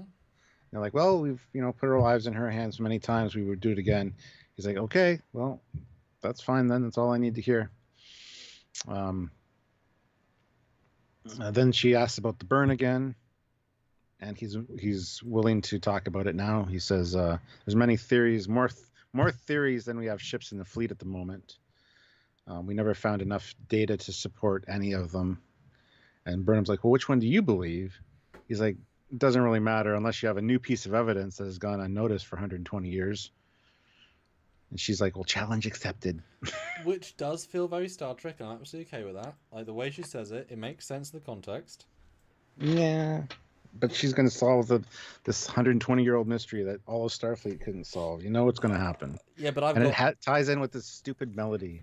I've got a specific theory about that, though. I have a sense of where they're going to make it make more sense. No matter what it'll be stupid. I don't like it where it's going. But unfortunately. But the Starfleet stuff's good, and we care more about Starfleet future canon than about some bullshit song, so it's fine. And this scene's great. I found this very poetic scene. Again, shows the competence of the writer. This is a truly excellent analogy. It's very simple, but simple analogies are good. And I find it funny that Saru knows about this. Maybe he researched it while he was, stuck on a space station for a few hours. It's the same thing as Spock saying, "Well, this is like ancient Earth, blah blah blah blah." It's always got to be Earth related, and the chances of knowing something that's specific, I don't know. It's just a cliche. His mum was human though. Nope, his stepmom. I was gonna say, yeah, what? Who's Spock? Oh, Spock. Yes, that's Spock. what I mean. So Spock makes more sense than Saru. Is yeah, what I'm saying. So I think maybe he researched this because he's like I say, he spent a few hours on the station just chilling. Like he probably did some research, but he says it feels too simple. Like, but it's such a great analogy, and I like the guy is just like, yeah, we're in triage too long. A really good comment, and considering, like I say, he probably wasn't either alive at the burn or incredibly young. He's been leading an emergency sort of, dealing with an emergency situation. Bye, Ian. Ian's bye. leaving. Oh, good to see you. For years and years, and his entire life has been on triage, and he's seen the Federation, and so it isn't, like I say, it feels as if this is new to him because we're new to this, but this is these people from the past saying you don't have to live like this. We can help you go beyond. We can help you take that year journey to fix relays. We can help you regain, and once you start regaining communication, you can start it's a good perspective, but he's still so gentle about it. He's not like yes or no. He's very measured and controlled and yeah, it's good. I'm still not sure I bought yes, you can stay as one crew. Like that, we can't trust these new people with the most important ship in the galaxy right now. I wish it said, okay, you can stay in command, but I'm gonna give you I'm gonna assign a contingent of people. You get some security guys with advanced training. You get some scientists that can help learn tech and teach you new tech. You get engineers to help upgrade your ship. I was hoping for that sort of line. Didn't get it, but whatever. But it's still a great scene. He's again great in everything he does. And then we cut to Culber fixing people. I like the gentle hold an arm, nice touch. You feel it. He's satisfied. Then you get the next music. Well, no, you don't. Okay, what? Well, they're using the old Discovery tech, the Discovery whatever, to give these guys the injections, the cure. I don't buy that necessarily. It's like, again, change your perspective up and have somebody from the past come into the future and have them use their tech and their equipment to solve the problem at the end of the day. Anyway. So sorry. I know what you mean, but I didn't think that. I think it was more that because he got the seeds, he helped them do the cure, and then he used the tech he knows how to use. So if it was their doctors using it, yes. But I think he was just using it because he was responsible to helping to fix it. Sure. So it stood out, but also it's like he's going to use his own kit, isn't he? Because, and he's presumably... Yeah, but using that hyper spray probably hurts compared to what they have in the future. Seriously, 900 years of medical advancement. They could beam it into his system or something. Oh no, wouldn't it be great if there's a scene where he does that and he turns the hologram, he's like, okay, I've done. Brilliant! We've done everyone else. What? Yeah, we just beamed it into the system. It's like, oh, how many have you done? All at the same time. Well, we cured all 144 and you've done one. Thanks for helping. It's like, oh. Like, that would have been that would have been good. Yeah. Absolutely, yes. We gave you that one. Yeah. Let's see. James Miguel, $2. This episode of all Discovery episodes really wowed me. Yeah, absolutely. Doing Future Federation is hard, and they did it well. Achievement. Yeah. So Burnham says to the lady, the song, everybody seems to know the same piece of music, but there's distances of like months. There's no way that people, or years, people wouldn't have known it. And she's like, well, sometimes it just things get in the ether. Yeah. This felt super inorganic, this scene, this moment. Yes, but absolutely. It's the story, it's leading in. I'm glad we see more of her. Then we cut to a really hard cut. Giorgio. Mm-hmm. Good non-acting, I'll give her that. Bit blatant in terms of like what the scene's trying to tell us. But it's like, okay, this is now a thing. Interesting. Because she's just not responding. She's out of it. I thought she was like a hologram at first. Yes. Like and then it took a second to boot up or something. Yeah. But like we said, we're gonna have a video talking about it because there's a few theories that could be out there. Yeah. And I'm looking forward to talking about that. But I asked if you were okay. Why would you ever ask me a question like that? And then she walks away, and the look on her face is like, Good face. Something's going on, man. I was just in my quarters. What the hell? Yeah. And even the way she said that, I don't know, we'll get into it, but the way I read it is, what would bad me say? That's as snarky as I can be, and it wasn't very snarky. Yeah. That's what I got from that. Yep. And then you get the first scene again. They clearly just relit the shot. They filmed it back to back, and you can tell. This was filmed. Yeah, this was filmed all in one thing. Yeah. And that's it. And why is it always the? I don't mind it. I really don't mind it. It's absolutely fine. It stands out like a sore thumb. Like, let's go talk by the window. Any character? This is my window. Pike had his ready room. I have a window on deck 4. Meet me at window 102. It's fine. It's just a bit funny. Yeah, and it's a nice scene. And it's their chemistry. Where was this in season 1? One thing we forgot to mention in the last scene with the Admiral, though, was from now on, you're working for Starfleet. You go where I tell you. You're working for us, essentially. But your crew can stay together. That's fine. But yeah, I just want to point that out, that's a thing now. So. And I look forward to having him send on missions. That sounds fun. Honestly, that sounds fun. Well, I think next week is. Oh, we'll talk about that when we talk about our prediction video. But I think next week's going to cause some problems. But they've shown they can do A and B plots. Yeah. So I think Discovery will do one thing and Books will do another thing. I think there's a lot of space for that in 55-minute episodes. So I'm happy with that. But yeah, nice chat. So they have this conversation here about Starfleet being its people, and can't separate the two anymore, the Federation and its people, and it's like a living organism, I guess. And then this is where say be better as well. He's like, don't talk back. Let's work together with them, please. Yeah. This is where he says, but I would ask you to choose your words more carefully with the Admiral than you did before your departure, or it will impact us both. And she's like, yes, sir. I've learned my 27th lesson in these 3 seasons. I won't do it again until next week. I started the most gruesome war in Federation history, but I learned my lesson. Don't worry. That was my first time in Star Trek. But I again, he's telling her off in the most polite way possible. Most Kelpian way possible. And it's actually really good. And then you get a really good pan out. Yeah. It's a great shot, and I can see how they did it, and I do the exact same sort of effects. I was really hoping, though, and I was disappointed that we didn't go further. I was expecting a ship to fly by and we see all the details. One great... I was too, yeah. So the fact that it cuts and you get to see this kind of crappy... that's not a good-looking ship. And even the starbase isn't fully represented. It's like... I don't know if it's a starbase or a ship, because it says USS something on it. No, I meant the right-hand side. I mean, that's the starbase. That's the Starfleet Command. The left hand is a ship. Yeah. I'm saying that's all... Sorry. Like, it's very claustrophobic for this epic pan-out. Like, I wanted to see more. But some great shots of the Discovery in this episode. Like, that angle that they went out on, it looks good. I like that. And I got to give them credit for the flybys they've been doing, and they've really stepped up their game as far as effects go. They make the best of a flawed design in terms of angles. And believe me, I've animated with the Discovery. It's not easy, and they've radically changed how they do it because you've got to change. Yeah.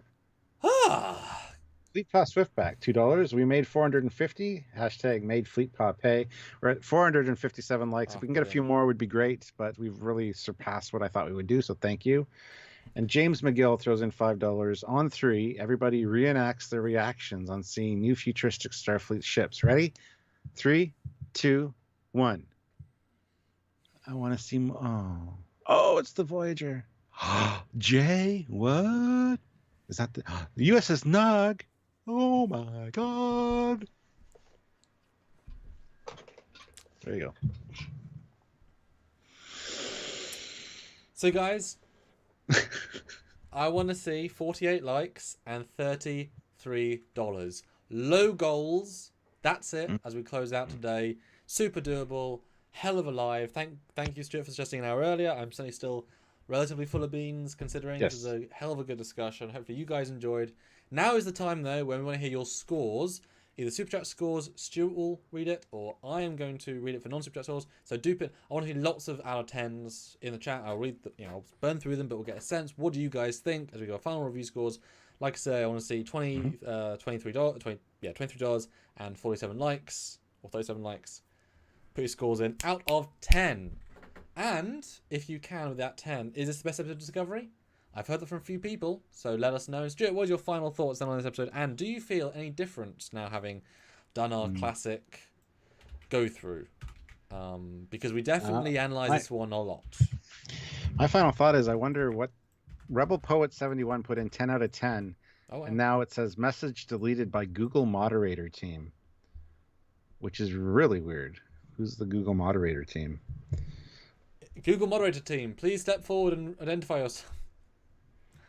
Because it's not our team, that's for sure. Anyway, I guess my perspective hasn't really changed. I mean, this is one of the best episodes of Discovery ever. I went in saying that. I'm coming out saying that. It felt very Star Trek. Like I said, the problem of the week, the TNG type vibe of that seed story was fun, but it was very short.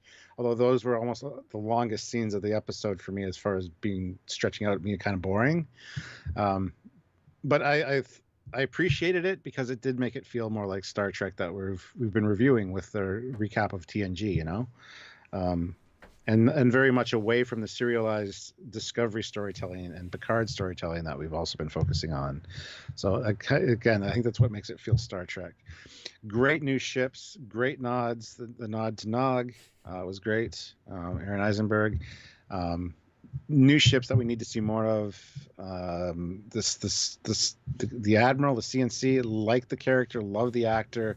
The writing this week, this season, has been head and shoulders above the rest as far as writing goes. And I wonder if they swapped the writing team, if they swapped a few of them, or if the showrunner is allowing for better writing. Because if the writing is the same, where has this writing been for 3 years? Seriously. If it's a showrunner... But I do think a lot of it is like they actually aren't rushing it as much because they were able to finish the entire storyline in advance and write it. The other two seasons they had to shop and change, and you can't... I mean, at a certain point we felt the disconnection. This is obviously feels super connected, etc. Even Picard changed quite a lot, and it feels it, especially when you watch it all the way through. Like, yeah. Good new characters, good old characters. Michael definitely feels more like a human being now, which is good. So there's a lot going for it. The dynamic between Saru and Burnham, I'm glad that Burnham did not get the captaincy of the Discovery, because she would have been screwing them day after day, doing her own thing. And she'd been outlawed by Starfleet already. Exactly. Yeah, I love that Saru is there to kind of be a check and balance for her. So for this episode, I'm going to have to give it I'll give it a 9 out of 10, which is really, I think, a big deal. I do want this. Are we doing season and all Discovery? Yeah, I want for this last episode to give me the Discovery review score, sci-fi, and enjoyment score. I think this one actually works best as those three. So you say 9 out of 10 for Discovery? Yeah. And then for general sci-fi? For sci-fi, it wouldn't work because Starfleet, coming home to Starfleet doesn't work for general sci-fi. Okay, so you'll mute if you just go on the seed story, it's like, it's a 6 out of 10. Okay, and enjoyment factor? Enjoyment factor is definitely a 9.5 out of 10. I thought it was great. Yeah. So. Yeah, I'd be interested to see if what we gave 9s for in other seasons. Because this is more just comparing to this season. I can't remember last season. Well, you do yours now, and then we'll get to the super chats after you've done yours. So. Yeah, no, I think what this episode gets right, it gets really right. It doesn't do much poorly, but the stuff it does less well, which is better than most of the time in other Discovery, like its lowest point is better than most of the rest of Discovery. Yeah. It's not as engaging as the other stuff. But they did say you have some saving graces, as in the sea chip. It was a Barzan, so we had the instant canon connection. That made it more worthwhile.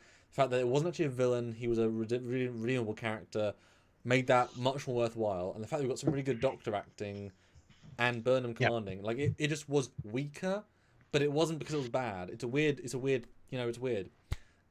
But even with that, the fact that I had expectations, and this is Klingons. At the end of the day, who cares? Federation is what really matters, and they did Federation well, and I can't fault them much. Obviously, I would have done things differently, but that's really barely a statement at this point, just because we all have ideas. But I like what they do, so I think I've got to say, Stuart, because of just pure there as a standard as a stamp of you did Starfleet well. I've got to also give it a 9 out of 10 for Discovery, which I think I've never given a 9 before. I think just because it achieved good Starfleet. Yeah, you never agree with me, so that's amazing. So yeah, 9 out of 10, well earned. I do think this might be the highest point of the season for a while, until near the end. I have a feeling, because we were building to this point, we reached the peak. Where do we go from here? You know. Mm-hmm. And we may not like the stories, but at least we've got a good baseline. So yeah, what do you guys think out of 10? You got some super chats, but also I do want to see out of 10 scores for not super chat. I really want to see, and I'll read them out. Stuart, then read some super chats and see what people think. First off, I want another 8 likes. I'd like to get to 480. So if 8 people can hit like that haven't, please do. Yep. And any super chats, Right. We've already passed our goals, but anything is great. Thank you in advance. USS Normandy, NCC 1944-E, puts in $2. Thank you. A 3 out of 5. Okay. George Nees, €2, 9 out of 10. Olivia Julius, $5, gives it a 5.5 out of 5. Damn. Space Thing puts a $5, 8 out of 10 by Discovery standards, 7 out of 10 for overall Star Trek standards. Here's to hoping that they don't drop the ball with the climax of the season. I'm going to call it now. It's a 2-season arc. They're taking it so slow, it's going to be a 2-season good build. It's going to be DS9 style, where they're going to plan 3 years. Hopefully. That's going to be the thing, rather than the bullshit the rest of the seasons. Voice of Geekdom throws in £5. Thank you. 9 out of 10 for all Discovery. Yep. I'm knocking 1 point off for the dumb holograms, which were less advanced than 21st century ones. Well, I totally agree with them, but it could be that that's the mandate for holograms now, so that it can't be realistic. But I appreciate they didn't go for like floating balls of energy. Yeah. You know, like it's like the same thing you could say. The medical holograms are just like Picard holograms. Haven't they updated in 800 years? Because they already pushed it. Like you can't go more future than a hologram. You know what I mean? It's already. Yeah. So I'm in the context of this show, fine with it. Patrick James, $5, 9.9 out of 10 for Discovery. Ooh. Writing has improved beyond my wildest hopes. Yeah. We're actually excited. We're souped up and we're loving Discovery now. Yeah. Like they're course correcting, and that's great. So, yeah. Fleet Paw Swiftback, $5, 8 out of 10 for all. Okay. Enjoyable episode. There was some cringe, but the best one of the entire series. Still need character development for bridge crew. Absolutely, yes. And it feels like they deliberately left them out as well. That interrogation, like throw them in. My God. Yeah. Luke Celeste, $5. Great one. A good 8 out of 10 for me. Would have been better if the Titan G would have been there too. You can't have too many. Come on. Titan's fun though. BJ Tehran, $2. I feel much better about Disco this season. Absolutely. And Brian Beal has joined the channel at the rank of Commander. So welcome, Commander. Good to see you. Thank you very much for joining. That means a lot. Those memberships are a godsend to the channel. So thank you very much. Yeah, absolutely. Amazing. All right, let's burn through the normal scores and see where the average is. We both had a 9. Can't get much better. Let's see what you guys all say. So, 10 out of 10 on new ships. That's very specific. I'm trying to move for the whole episode. 8.5, 8, 7, 10, 9, 6.5, 9.975, 7, 9, 8, 7, 9.6, 7, 6, 6.7, 8, 8, 7, 8.5, 8, 8, 8.5, 8, 9.9, 7.8, 9 out of 10, 9, 10, 4 out of 10, and then 10 out of 10 for Discovery. 4 out of 10 for Star Trek, I mean. 7 out of 10, 10 out of 10, 6 or 7 out of 10, 8.5 out of 10, Okay. 5 out of 10. 9. Yeah. So there you go. I range from 6 to 10s with a lot of 8s and 9s. And there's more coming in. Olivia Julius throws in There you $5. go. Let's deactivate Samuel. Blink, blink, blink, blink, blink, blink, blink, blink, blink, blink, blink, blink, blink. I refuse to look. Yeah, I've been trying to do it the whole live, in case you haven't noticed, and it just wasn't working. So, James McGill puts in $5. 10 out of 10. Great story and amazing visual of Starfleet Station and starships. 8.5 for Captain Stewart's reenactment, and 5 out of 10 for Commander Cockings. Oh. Why does he get less? Boo. I will say though, the ships were fine, but if they'd just not been darkly lit, like that scene could have been a million times better very easily. I understand why, but you know what I mean? I think they almost are waiting for a scene later on where they're going to warp in to a beautiful planet and like the lighting is going to be so gorgeous. Like they're slowly teasing them. Like we kind of know them now, but we still don't know them. I think they're building in slowly because it was good, but it wasn't like, ooh, beauties. Squadra Course, $2, 9 out of 10. If the writers start caring, I will too. And that's a good rule of thumb. Yeah. If they exactly. And I think that's showing this season.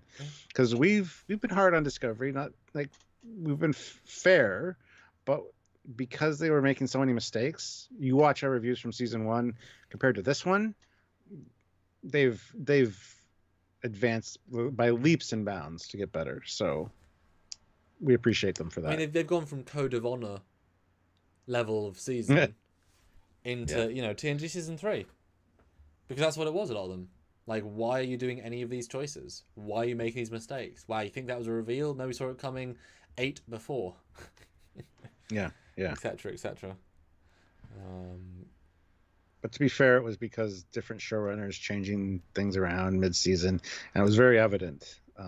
Like you said earlier, this is more coherent, and you can tell there's a story that's being woven now. So, yep, it's shocking. Like I've said before, unlike TNG season 1, 2, and 3, where they learned by doing, and there's still gold in those early seasons, they weren't wasting tens of millions. This season, they had to burn.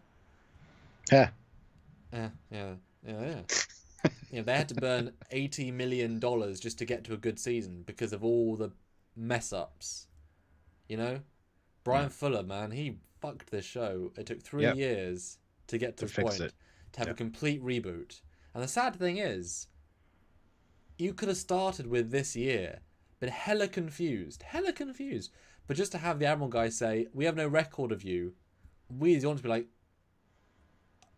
so and enjoy the rest and the little trickle downs of flashbacks. Yeah. And then you say Discovery was a test ship, one of a kind. The uniforms were special to it. It was pre-TOS. It was a one-off. Red Angel was another test. This was experimental shit. Never went anywhere. And we'd be like, wow, really weird. Experimental. Okay. You could literally start here with some, like I said, with some flashbacks. And in fact, that could be kind of cool. Re-edit season 3 to just start here and re-edit in flashbacks. That could be really fun, actually. And you don't need to have her as Spock's sister. Have that whole controversy. Lift that out. All of that stuff. Good stuff. The List of Jericho. To be fair, Fuller had a big plan which was completely disregarded. For all we know, it would have worked. Sure. No.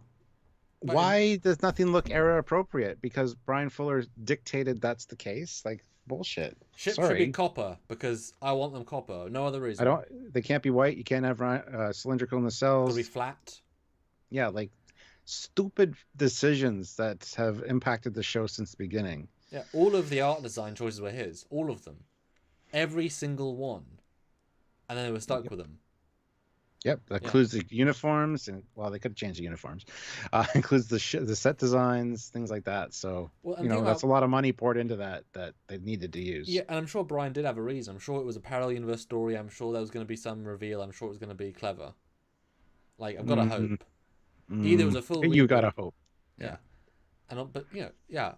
And Fuller had cage uniforms, says John H. Yes, we saw some of them in season 1 and the background of when they got their medals, their awards or whatever. Well, wasn't the idea that they had them and then he got fired and then Kurtz was like, different uniforms, so make these uniforms and they had to throw them all away even though they had the primary cast fully sorted. So at least it would have, and that would have made just uniforms would have made a big difference.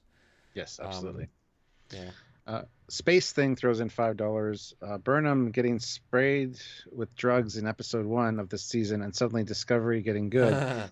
It's the season version of Riker growing his beard, and Cisco shaving his head and growing the goatee. Yes.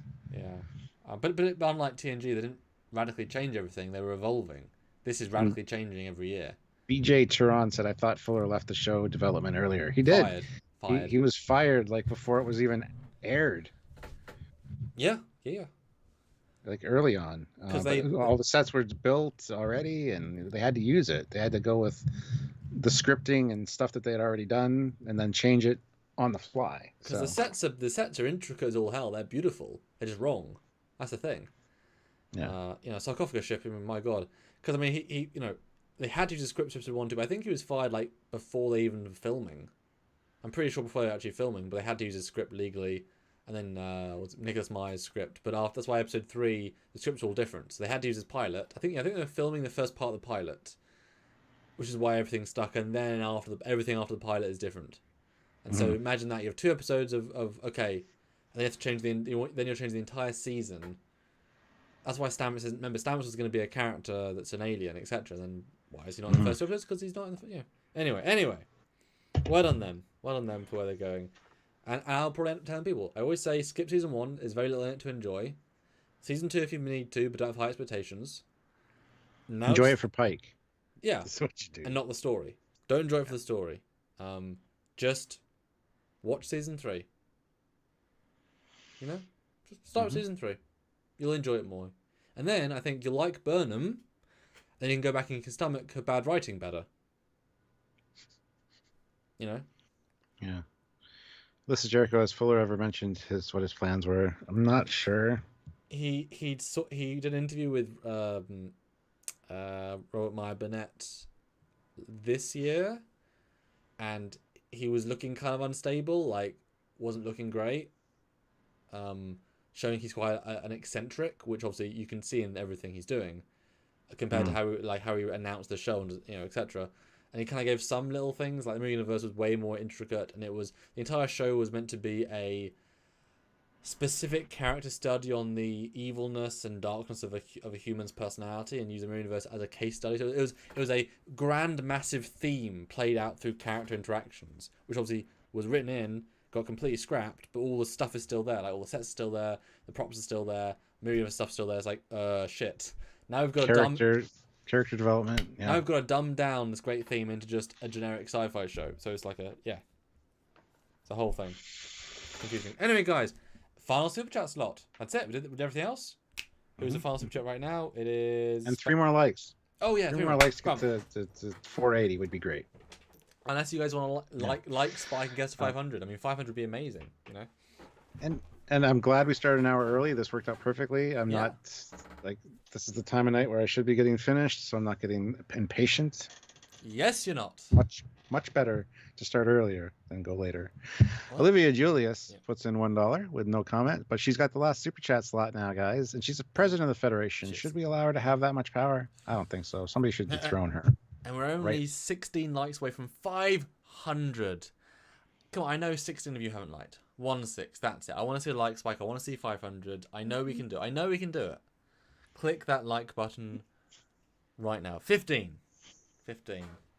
Yeah. Ooh, 11. See? The like spike. You can do it on phones, on tablets. 10. Can't do it on TVs unless you... I mean, maybe... You can. You can? Oh. I watch YouTube on my TV app all the time. All you gotta do is hit the up button, go up to the little dots, hit that, then you can subscribe, you can hit like, you can do a whole bunch of stuff. I almost never hit likes though, and I should. Considering I'm a YouTuber, I should be hitting like more often. Speaking of, I haven't hit like for this one yet. I told you an hour ago. I know, but then I said I would do it after when you started talking, and then something happened. And okay, B495. Come on, Stuart. B495. Click like. Okay, there we go. 5 more likes. 5. Right, I am hitting. 3 more likes, guys. Come I'm on. hitting like right now. We have it also. There we go. Hit 500. We have 11 dislikes as well. So thank you to everyone that dislikes, because that helps as well. So thank you. And just before we go, guys, we are going to be doing a drunk live as a follow-up to our incredibly successful Best ships or strongest ships of all Starfleet or all Star Trek. Very, very good live. Very, very fun. We're doing a drunk one. And soon, it's at a weekend. I think it's basically next weekend. I think Fleet Paw is $1. The last super chat slot, then Olivia scooped it from him with another $1. So sorry. Yeah. I'm not sure when we're doing our drunk live. Olivia Julie throws in $20, Oh. 500 likes. # make Olivia pay. I mean, guys, no one can. No more super chats. That's the winning one. I challenge no one to super chat right now. Not allowed. No. President has spoken. Yeah. I'm not sure when we're doing our drunk one, but yeah. Oh, someone just said the Enterprise J at the Voyager J. See, I did it again. There should be a scene just where the Voyager warps in and saves them. We've got an incoming ship. It's Voyager. That's cool. You know. It's Voyager. Yeah. I mean, yeah, do it. Why not? Oh no! Fleet Paw, you bastard! So $2. 502. Someone take it from Olivia. Olivia throws in $1 and scoops it back. I was on side Olivia. I fought for you. The best way to fight for her is just hit end stream. I could do that, yes. I could do that too. I have the power right here.